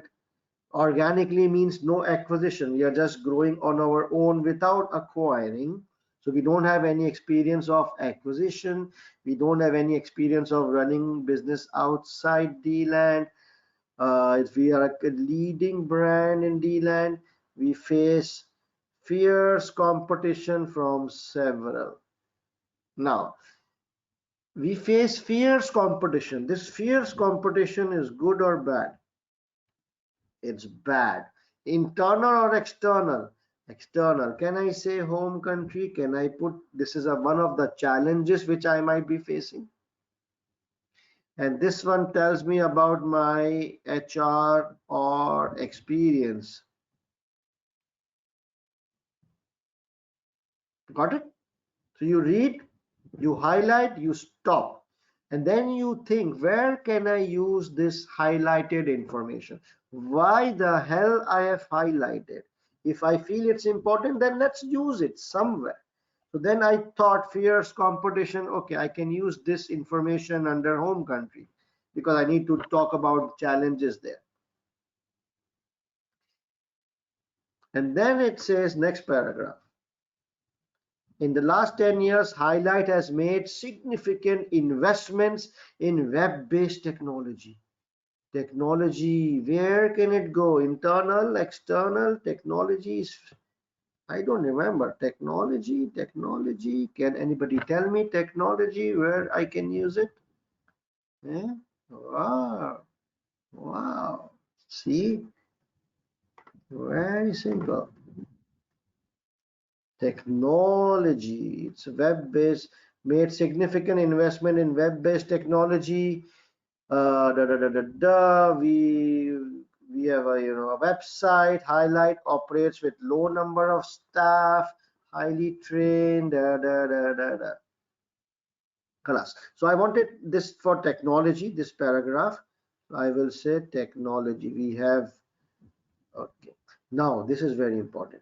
You are a senior business analyst working within the business analysis department of Highlight. What's your role? This is your role. Every question you will write, wherever there's a from, you will say senior business analyst, not Shah Rukh Khan. Okay. So in this, you see, in this introduction, I was able to find some point on acceptability, some point on home country, some of my own expertise, human resource, technology. Do I have any questions before I move to the next exhibit? Does it look simple? Does it look simple now? If you know what to look for, keep it simple. Yes, keep it very simple and basic.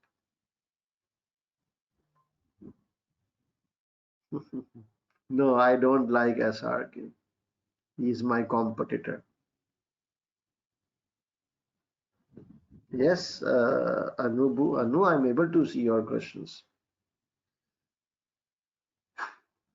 Right. Now,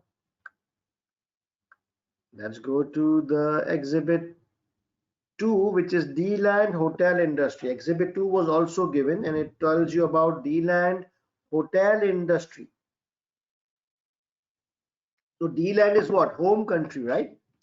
So I expect to see some information about home country in this, mostly external information because it's an industry report. But I'm more interested in the negatives, the issues, the challenges. So I'll just skip all these things, and you see this heading challenges, and here there's one challenge which I want to focus: changing competitive dynamics. It got my attention. So what is happening in the industry? Competitive landscape is changing.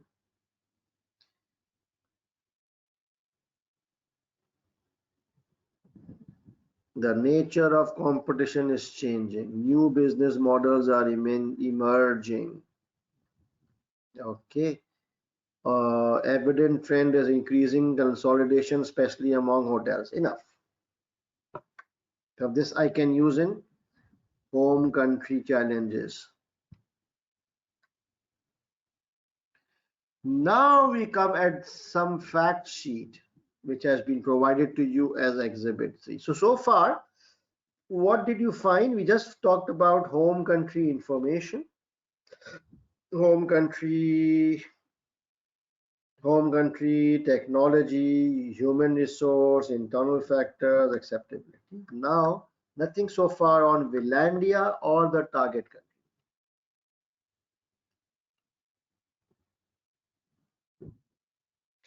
So now this is the fact sheet. It talks about comfy stay hotel chain. This is our target company, right? So let's look at the key business industry data. This is given to you. Comfy Stay is a family run business which has lacked investment in 10 years. All 20 hotels in the chain have been in operation over 18 years and are located in main coastal resorts of Villandia. These are in premium locations but with outdated facilities. These are mid-range hotels, some with additional leisure pools. They are not classified as budget hotels. Whereas, if you read somewhere, we are budget hotels. Highlight Hotel is a budget hotel, which means we keep our prices low. But this Comfy Stay is not a budget hotel, it's a mid-range hotel. Now, Villandia is 5,000 miles from D-Land.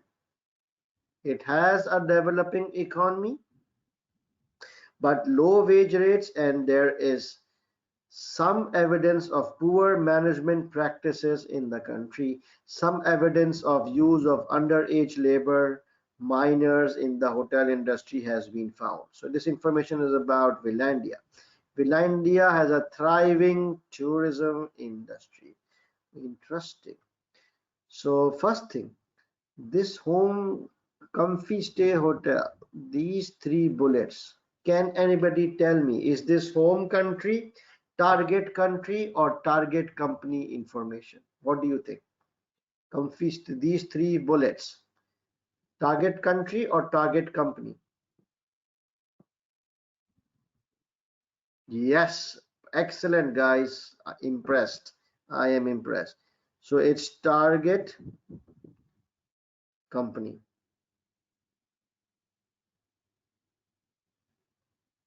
And these 2 bullets talks about Villandia, which is target country. Okay, let me highlight some key.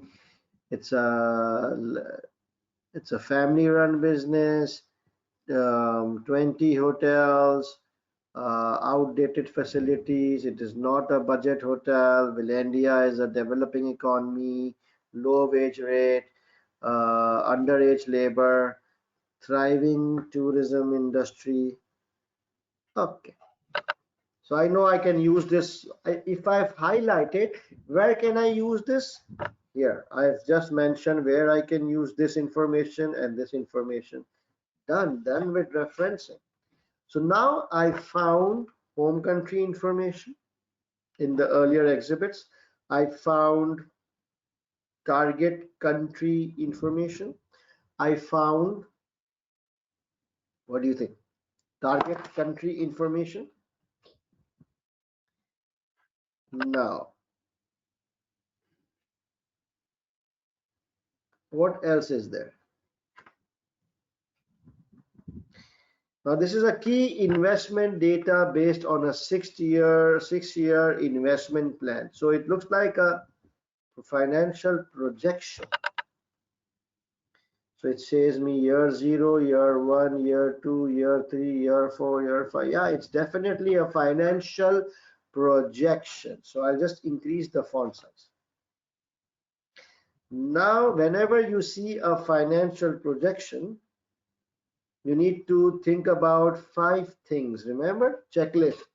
I gave you this checklist. Remember, guys, this checklist, 5 things. So first of all, I need you to check whether the projection should be based on whether this projection is discounted cash flow or not. I give you 30 seconds. Is this based on discounted cash flows?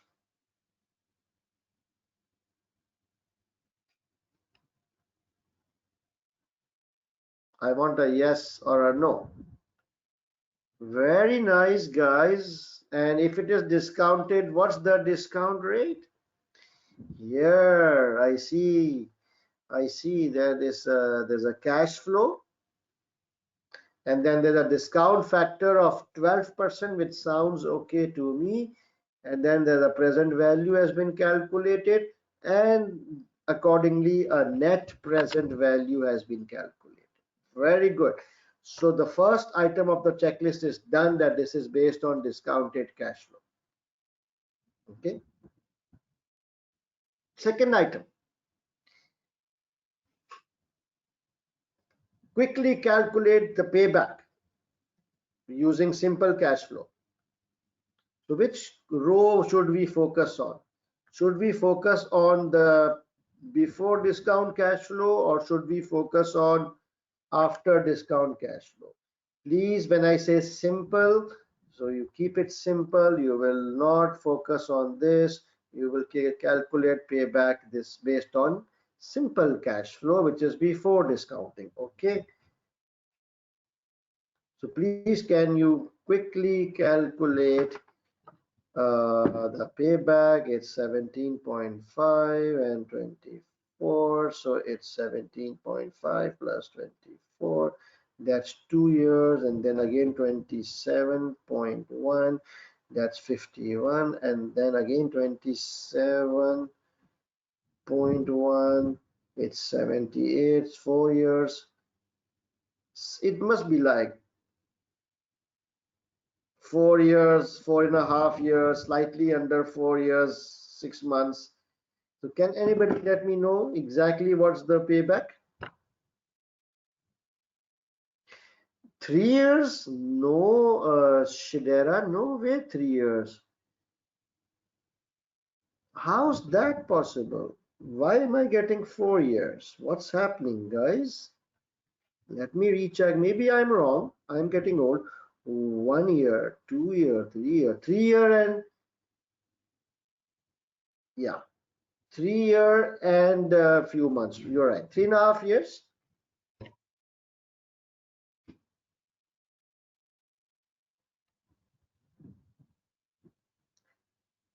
So yes, 3 years, 9 months, 3 years, 7 months, 3 years, 7, 3 years, 4 years. Can I say the payback is under 4 years? Is that diplomatically correct? I would say to the bird, the payback is under 4 years. Salas. Forget about 3.7, 3.6, 3.5, under 4 years. Simple.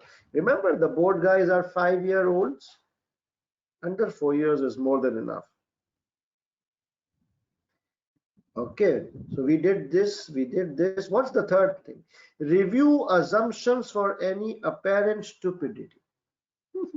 I'm sure you are good at identifying stupidity. So please, can you identify any stupidity? I gave you 1 minute. I wanted to see at least 3 things, 3 questions, and think like a CFO. think that some idiot ACCA student has given you these projections and you are the CFO. Identify some mistakes in the assumptions.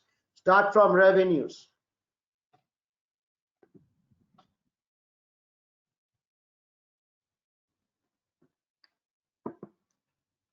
So did you find anything wrong with revenues? I can immediately see something crazy with revenues. It doesn't look good to me. What's wrong with revenues?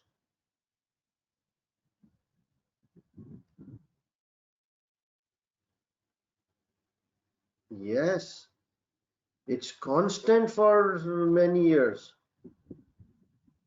Why there is no change? Yes, yes, growth pattern. What kind of growth? Very good CFOs. Good job. Wouldn't you ask this question to that idiot ACCA student? From what is the basis of 48,000? How come? How did you arrive at 48 million? Why it's not 45 or 55? Why 48 180? And more importantly, how can the revenue of year 1 and year 2 be exactly same? And then from from 48 it went up to 53. Wow. Why? How? And then more importantly, and then it stays constant for the next 4 years? Are you crazy? You don't deserve to pass ACCA, right? Will you pass as a CFO? Will you pass this kind of a person who makes this kind of a projection? I would reach.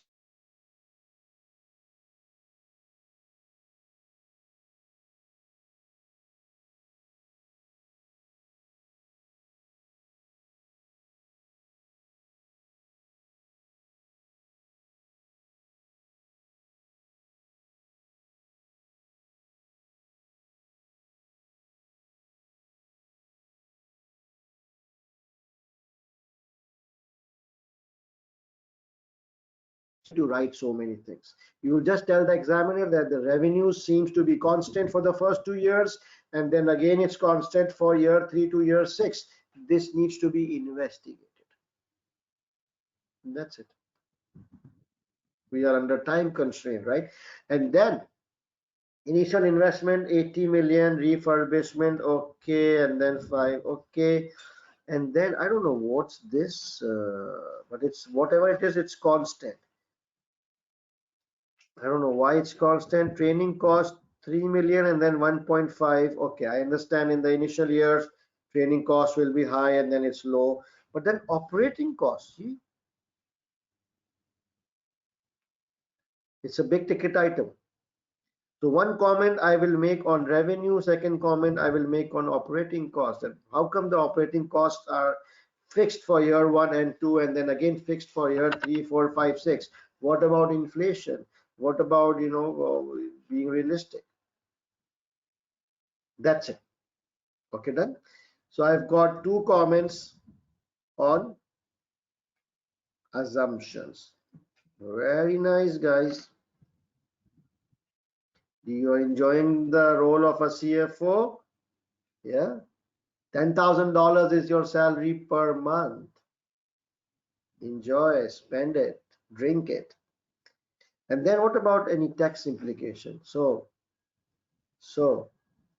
do you see any tax after tax calculations?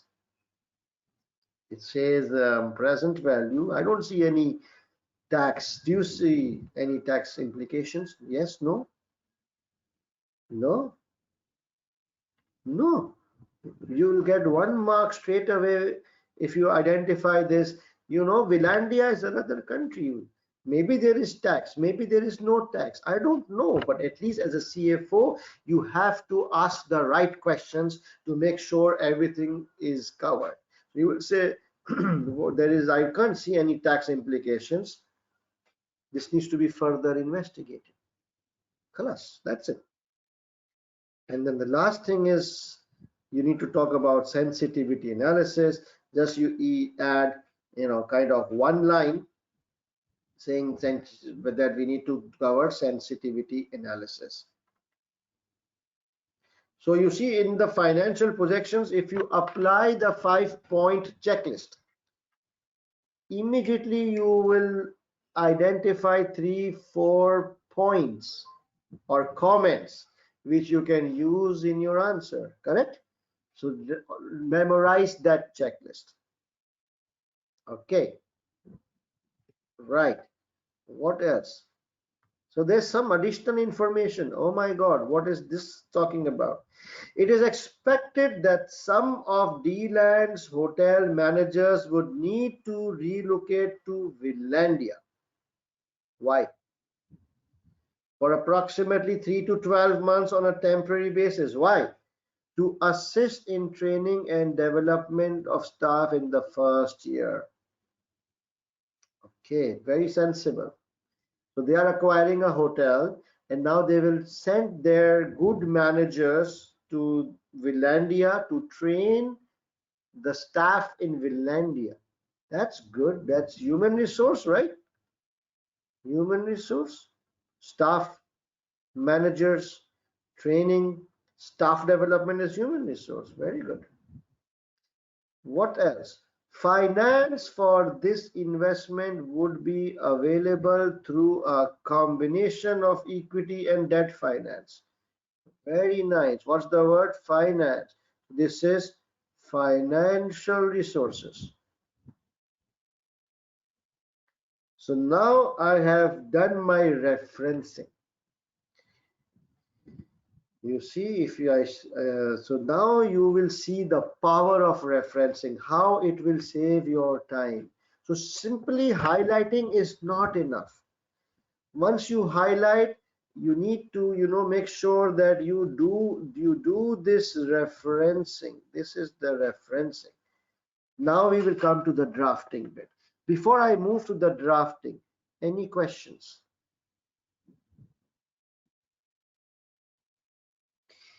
Calculate gearing ratios.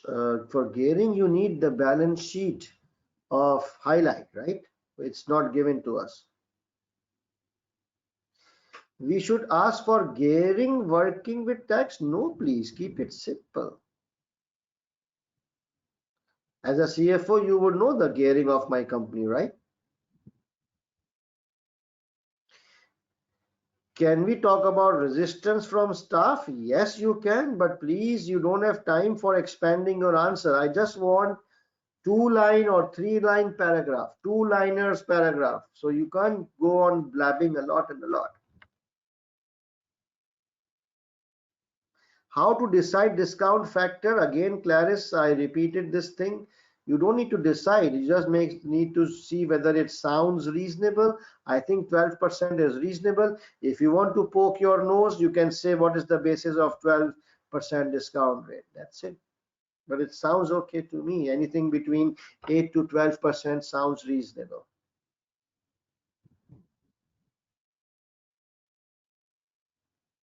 Again, Herman, no pest analysis. Baba, you can't use model under model.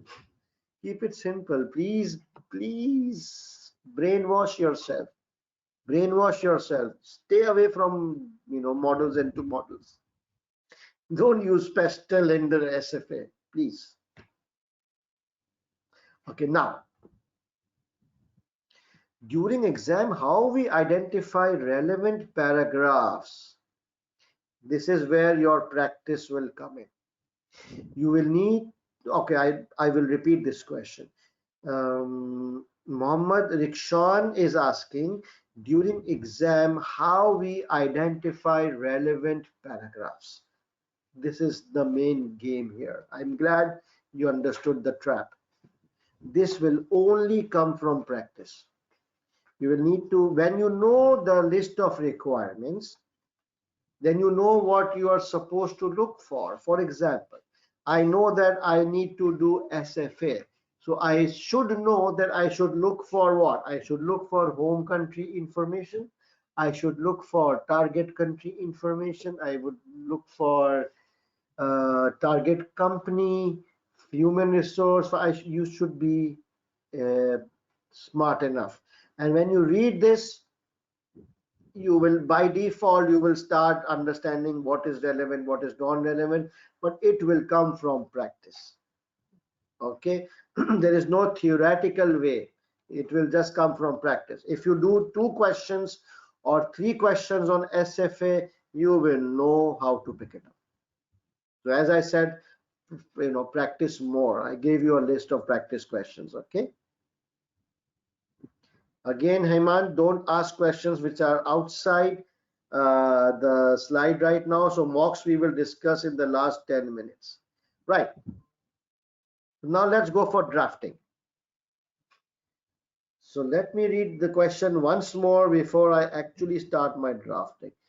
This is the question. Okay, using the fact sheet referred to above and any other relevant information, prepare a report for the finance director which evaluates the proposal to acquire the Comfy Stay hotel chain. A report which evaluates, and keep this in mind, evaluation skill. Okay.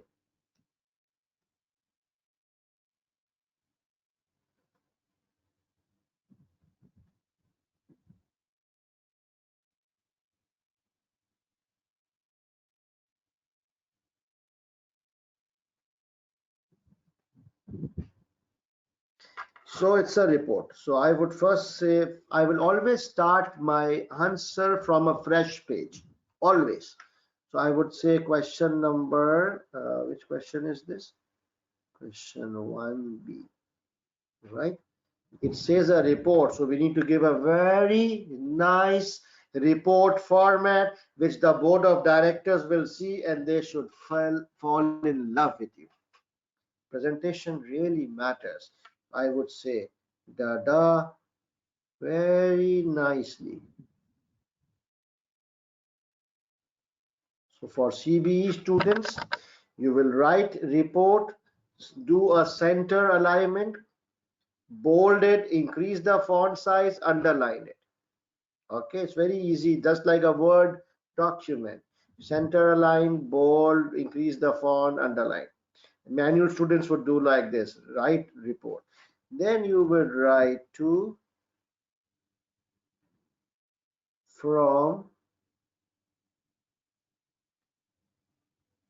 subject and date.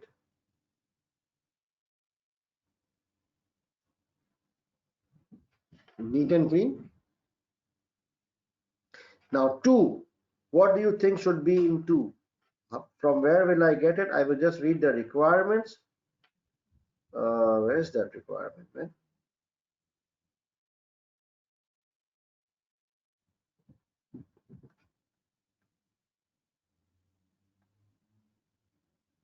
Yeah. Prepare a report for the finance director. So very simple. I would write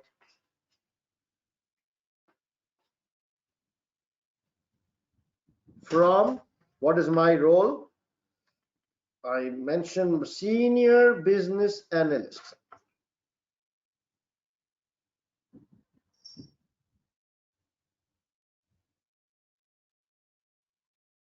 Subject. Now I want you to tell me the subject. I will show you the requirements. The subject has to be very short and it should immediately tell the board what this report is about. Please suggest to me a suitable subject for our report. Let's see your skills.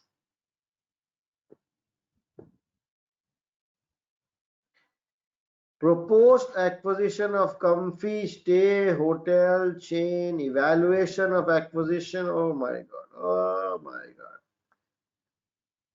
Acquisition of Comfy Stay hotel. I like that. Yes. Okay. I'll take that. Shorter the better. Huh? Okay. Good job. I think majority of you. Don't write evaluation of proposal of acquisition of, forget about evaluation. Because I will write all these detail under the heading of introduction. I will just say, I can say How about this? No? Don't you think the board would know what we are talking about? Or if you are not happy with this, okay, no worries. No worries. Okay.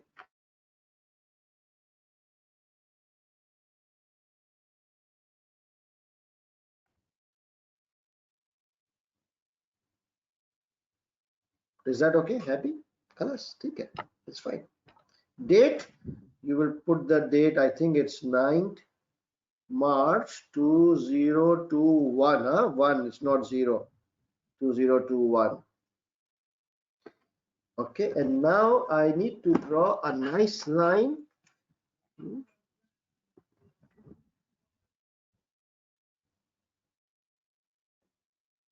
I'm using a scale like this. And now I'll give the heading introduction.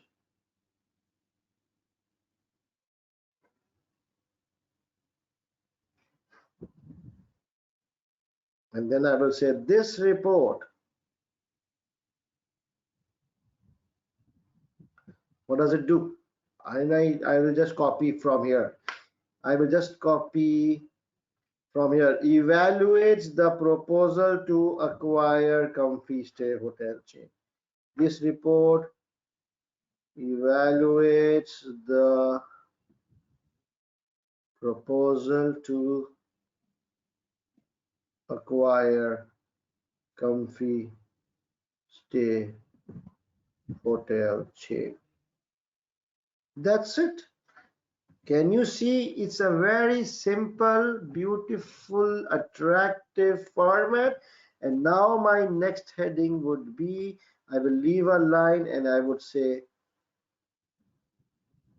suitability. Wow, wow, zabardast. Very nice. Suitability.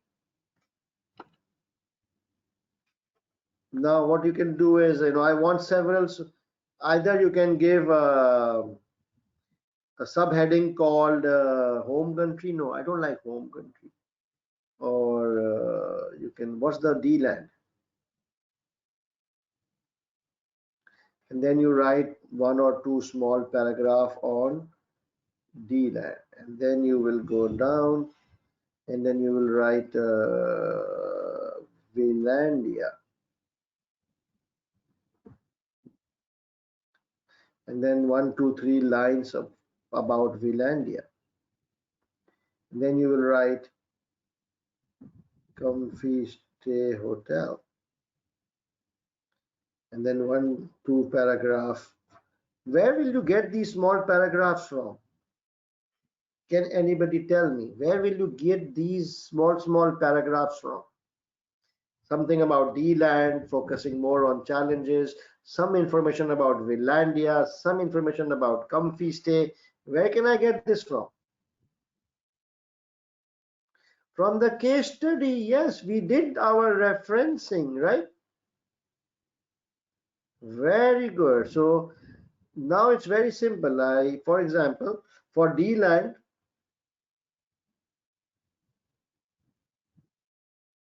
home country, where can I get the information of home country? I must have done my referencing. Here, this is one. D-Land has developed economy. The board already knows that. So this one, the board, you think the board already knows this? The finance director knows, right, that D-Land has a developed economy, has a strong growth. So why do we need to tell the finance director all this? So I will ignore it. What else? Home country here. Fierce competition. Okay. What else? Home country, home country, home country. Here, competition landscape is changing here. The nature of competition. Sorry guys, something is wrong.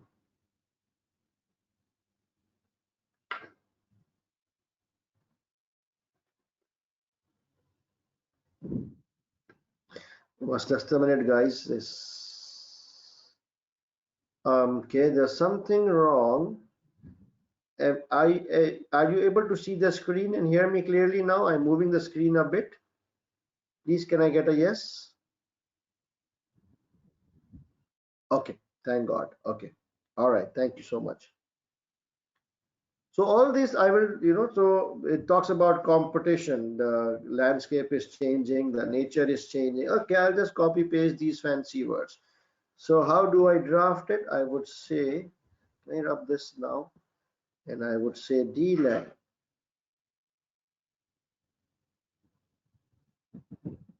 I would start with one positive point.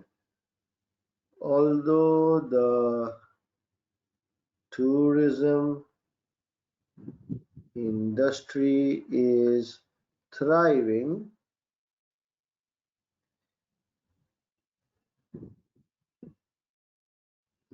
thriving in DLAN, we are facing fierce competition. I swear I copy pasted this from somewhere. I saw this word fierce competition. Yeah. From several home-based and international hotel chains. From several domestic and international hotel chain. I am just copy pasting it. Now, can somebody tell me why did I use the word we? Why didn't I use the word highlight is facing? Why did I said we are facing? Can anybody tell me?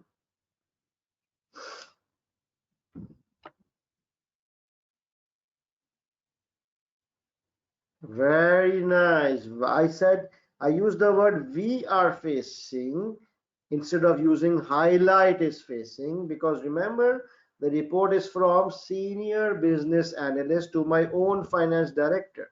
Since we are both working in the same company, it makes sense to say we rather than highlight hotel. We are not an outsider. So these little things, they matter.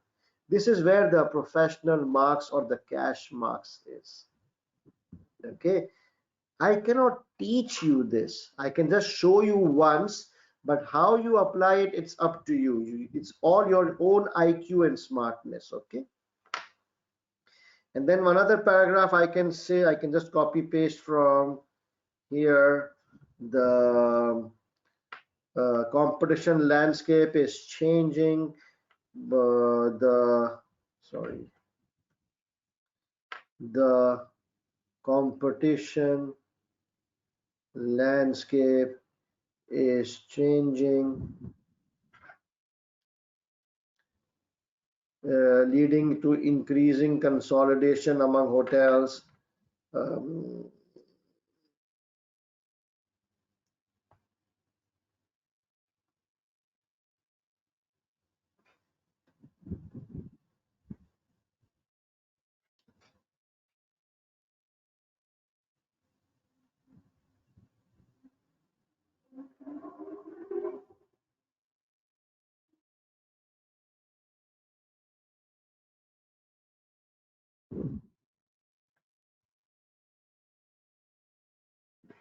and then maybe one more paragraph. The nature of competition is also, so just little bit of suitability DLAND.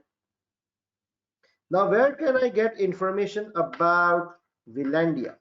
I need 2 or 3 paragraphs, but where can I get Villandia? I remember some fact sheet here, target country. So I would just reproduce this information. I would say Villandia has a developing economy, but low wage rates, and there are some evidence of child labor. However, it's got a thriving tourism industry. Small 2-3 paragraphs, 2-liner each. I repeat, small 2-3 paragraphs, 2-liner each. The smaller the paragraph, go for quantity. Give maximum number of small paragraphs. It really makes the examiner happy, because for him, one paragraph is 1 point. So if you give many small paragraphs, he will think you have given many small points. It will help you score marks. And then target company, where will you get the information? Just reproduce this, this, this, this. Done. Now, important thing. What do we need to do? What do we need to do for evaluation skill? Did anybody focus on this? So in order to gain this cash mark, what do we need to do? We need to make sure that we just don't focus on pros or cons. That is why I was, focusing on pros and cons, pros and cons. Some good points, some bad points. So you see, this one, I said, although the tourism industry is thriving, that's a good thing. But we are facing competition. That's a bad thing. It's a balanced assessment. Good thing, bad thing, pros and cons. Again in Villandia, there's a good thing. The economy is developing, thriving, but there are child labor. Again in Comfy, it's a good Comfy Stay hotel. Was there a good thing in Comfy Stay? Comfy Stay, I don't remember. There's a good thing. Everything was bad. For example, it lacked investment, it's out of date. So it's not mandatory that you do pros and cons under each heading. It all depends on the availability of information. But overall, if you have covered both aspects, overall, you will get marks. Okay, so do not get stuck if you don't see any pros or don't see any cons in any particular subheading. Doesn't matter. Overall, the report should be balanced. Clear? So suitability is very simple. You just reproduce information on home country, target country, target company, making sure you cover both pros and cons. Do I have any questions before I move to feasibility? Mohammed Shifaz is asking, do we need to explain why a certain point is a pro or con? No, it will actually increase your answer and your time management will just, get out of control.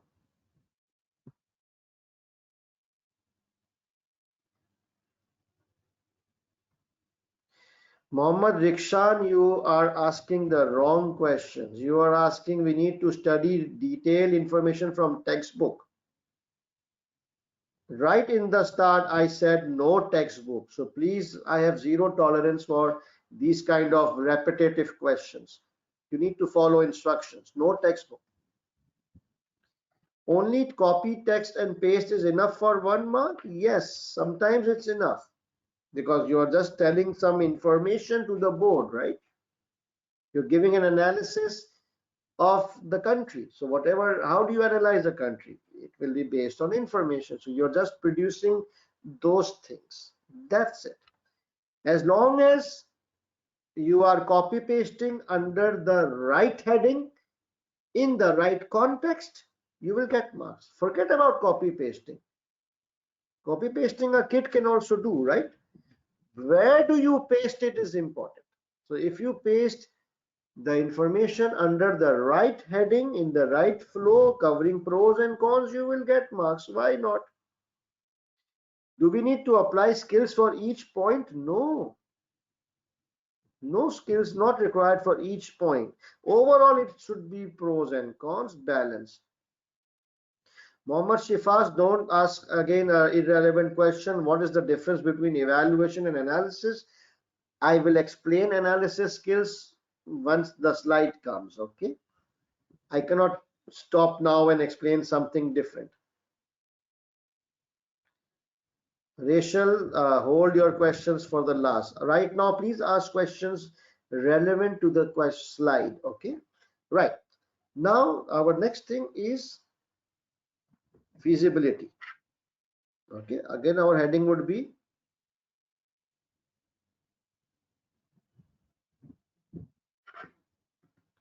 So first thing is human resource. Do we have experience of acquisition?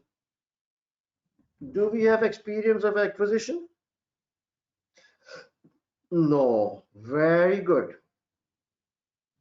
Do we have experience of running any business outside D-land?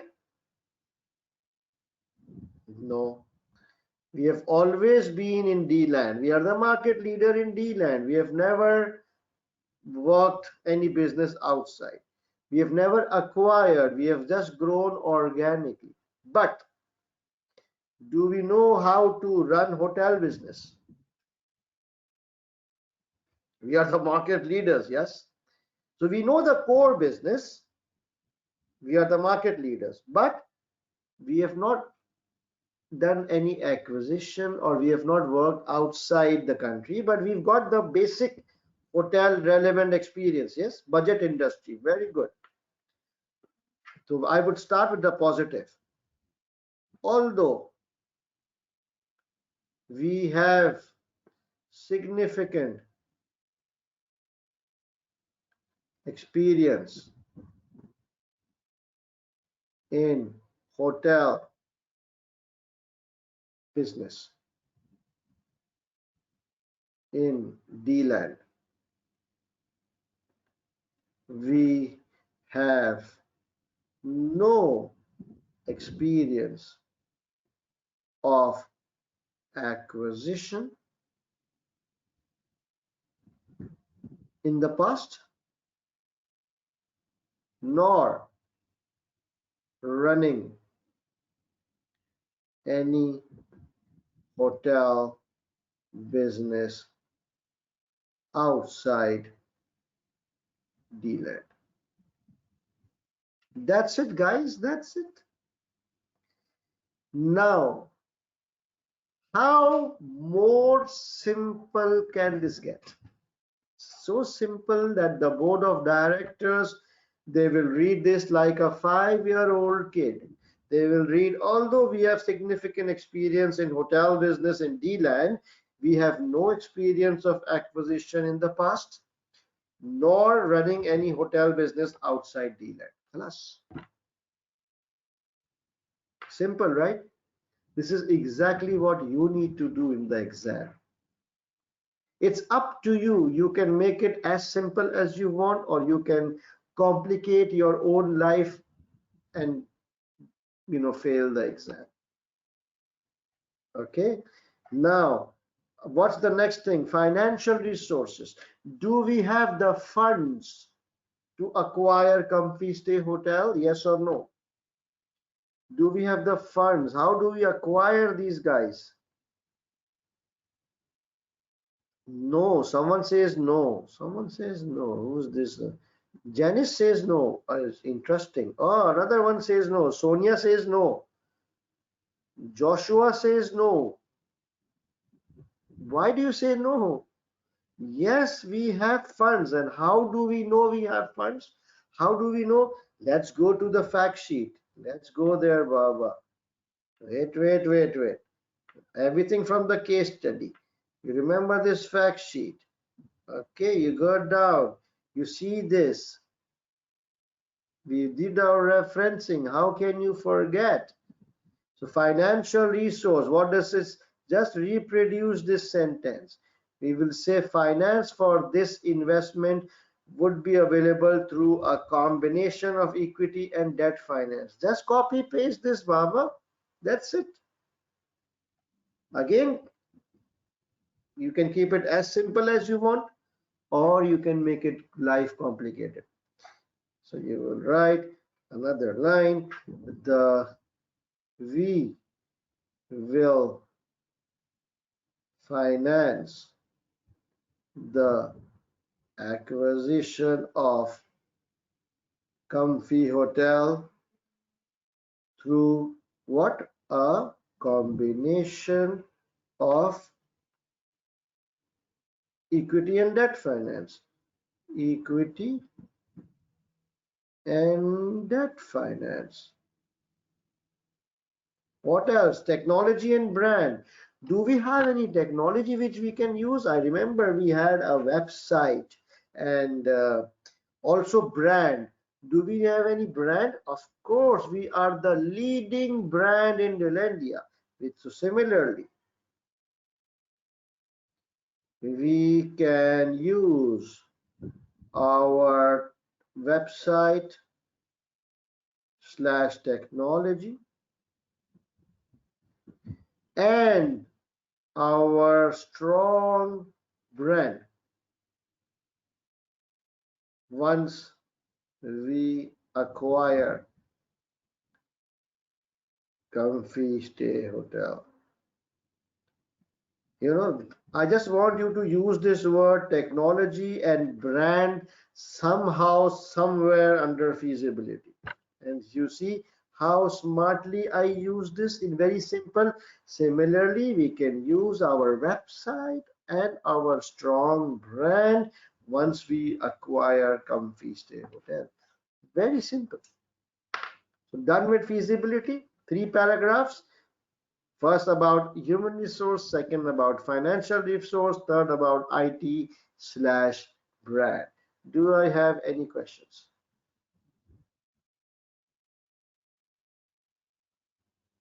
Up to you, Wajiha. Wajiha is asking, can we write subheadings? Up to you. As long as your answers are in proper paragraph form, it doesn't matter whether you give headings or not.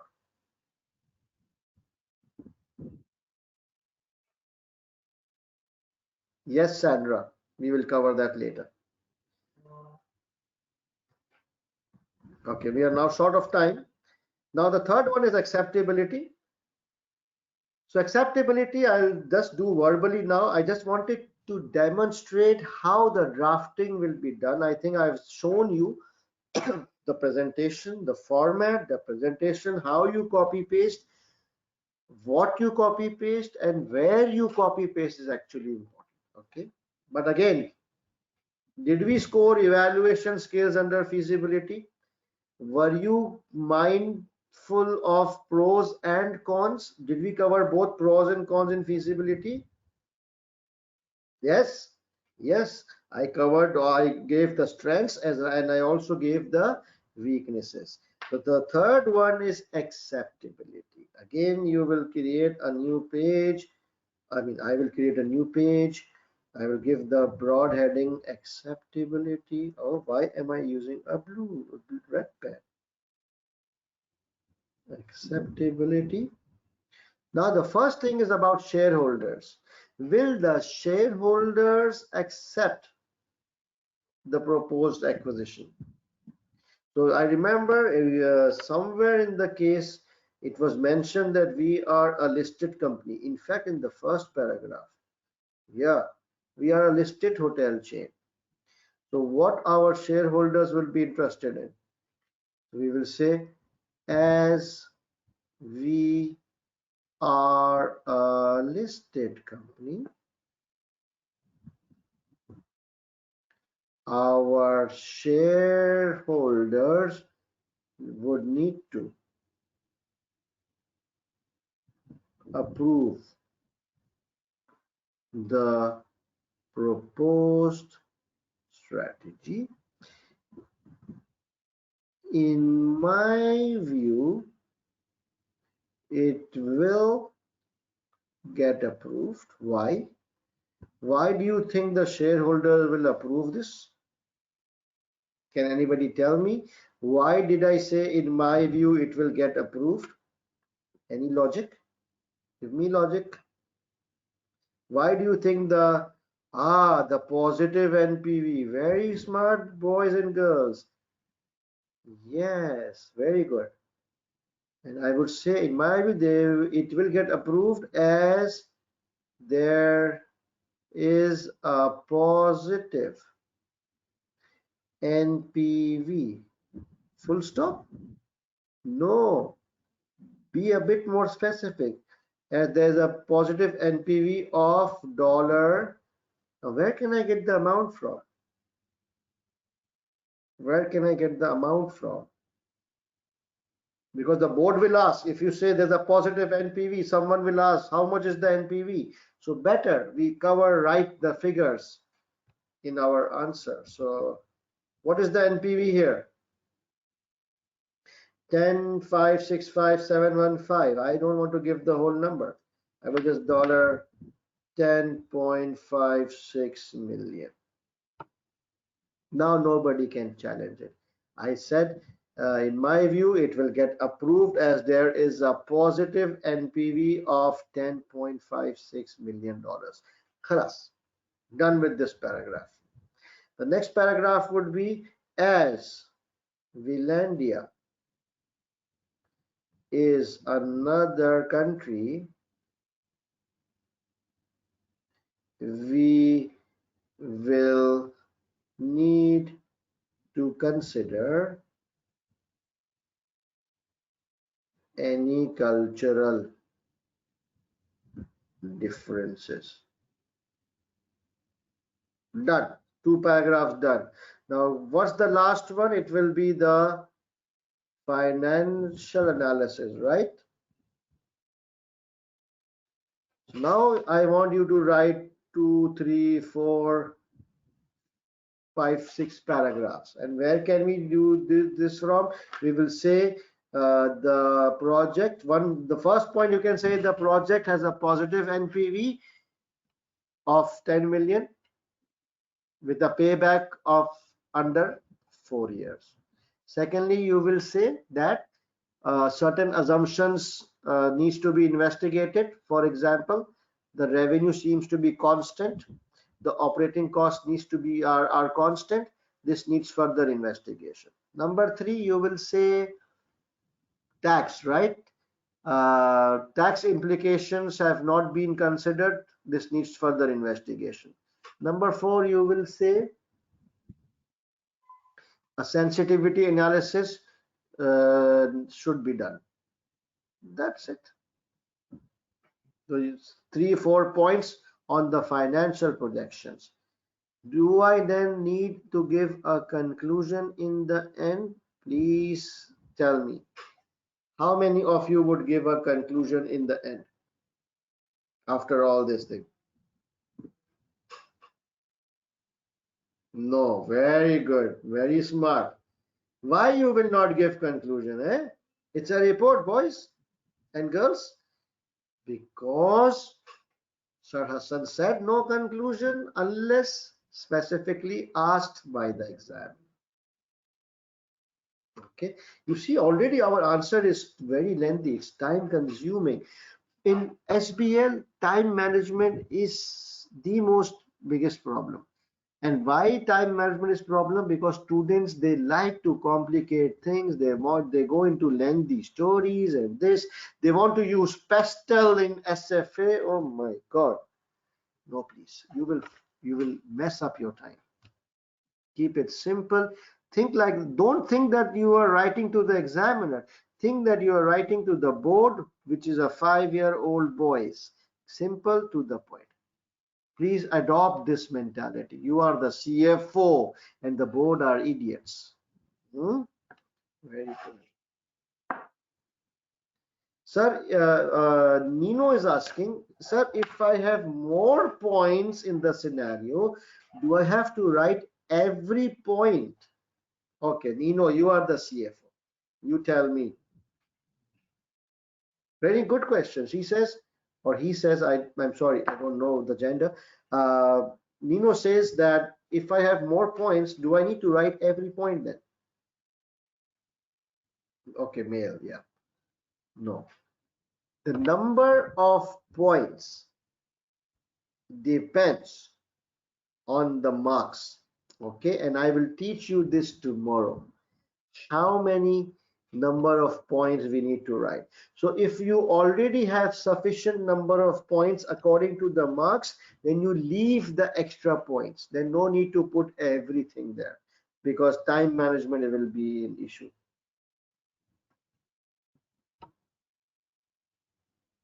Sir, should we read the entire case study before attempting any requirement? Prithvi, I will cover this during the course of the webinar, but a short answer is yes, we will read the entire case study. Sir, while referencing, we have to keep in mind all requirements. I find it difficult to remember. Very good point, Harsha. It's not humanly possible to keep all requirements in mind. Even I tend to forget. That is why I made the list of requirements and keep it separate, so that every time I read 2-3 paragraphs, I will stop. I will go through the list of requirements and see where I can fit it. Okay. And there's one more technique which I will teach you day after tomorrow. Sir, should we start every question subpart from a fresh page? Yes, why not? Subpart means 1A, 1B, right? So 1A, fresh page, 1B, fresh page. Okay, no, why not? Sir, what is the maximum reading time for the case? Maximum reading time is 1 hour. I will tell this in next couple of days. Sir, every relevant point will earn marks? Of course, yes. Yes, Faizan, enough.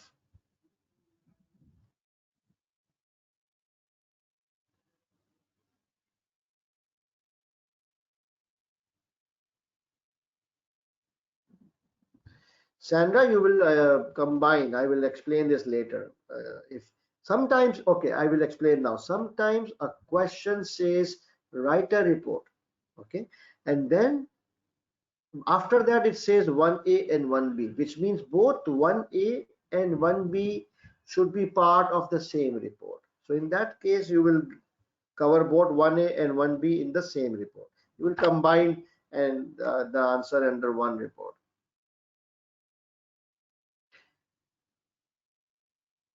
Okay, a lot of students are asking, is I'm doing self-study, is 10 topics enough, 15 topics enough, 10 topics enough, this enough, that enough? Please, you need to understand only 3 weeks is left.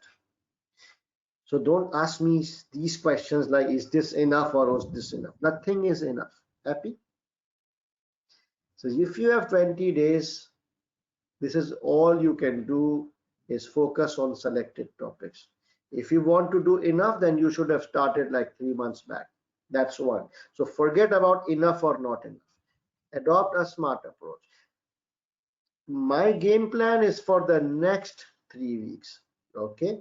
And it's enough. Many students have passed just by watching the webinars and attending the mocks. Okay. So last attempt, it was December. I think she is a global place winner, 86 marks in SBL through webinar. There were five place winners, one from Kuwait, one from UK, one from, I don't even remember the countries. Out of 5, 4 just did the webinar. They were self-studying students. They just did the webinar and they scored country highest marks. Isn't that an inspirational thing? Okay, so yes, you can pass just through webinar, but don't complicate. Then you strictly follow the webinar, delete all your previous learning. You hear so many rumors here and there, forget about it, stay focused. 20 days, bang. Okay, my target, my objective is to make sure you guys get 50. For me, 50 is equal to 100. All right, so with that, we will need to wrap up tonight's session, and I hope you enjoyed today. We did, you might not realize, but we did a very important topic, which is SFA and financial projection. Every attempt you will see this.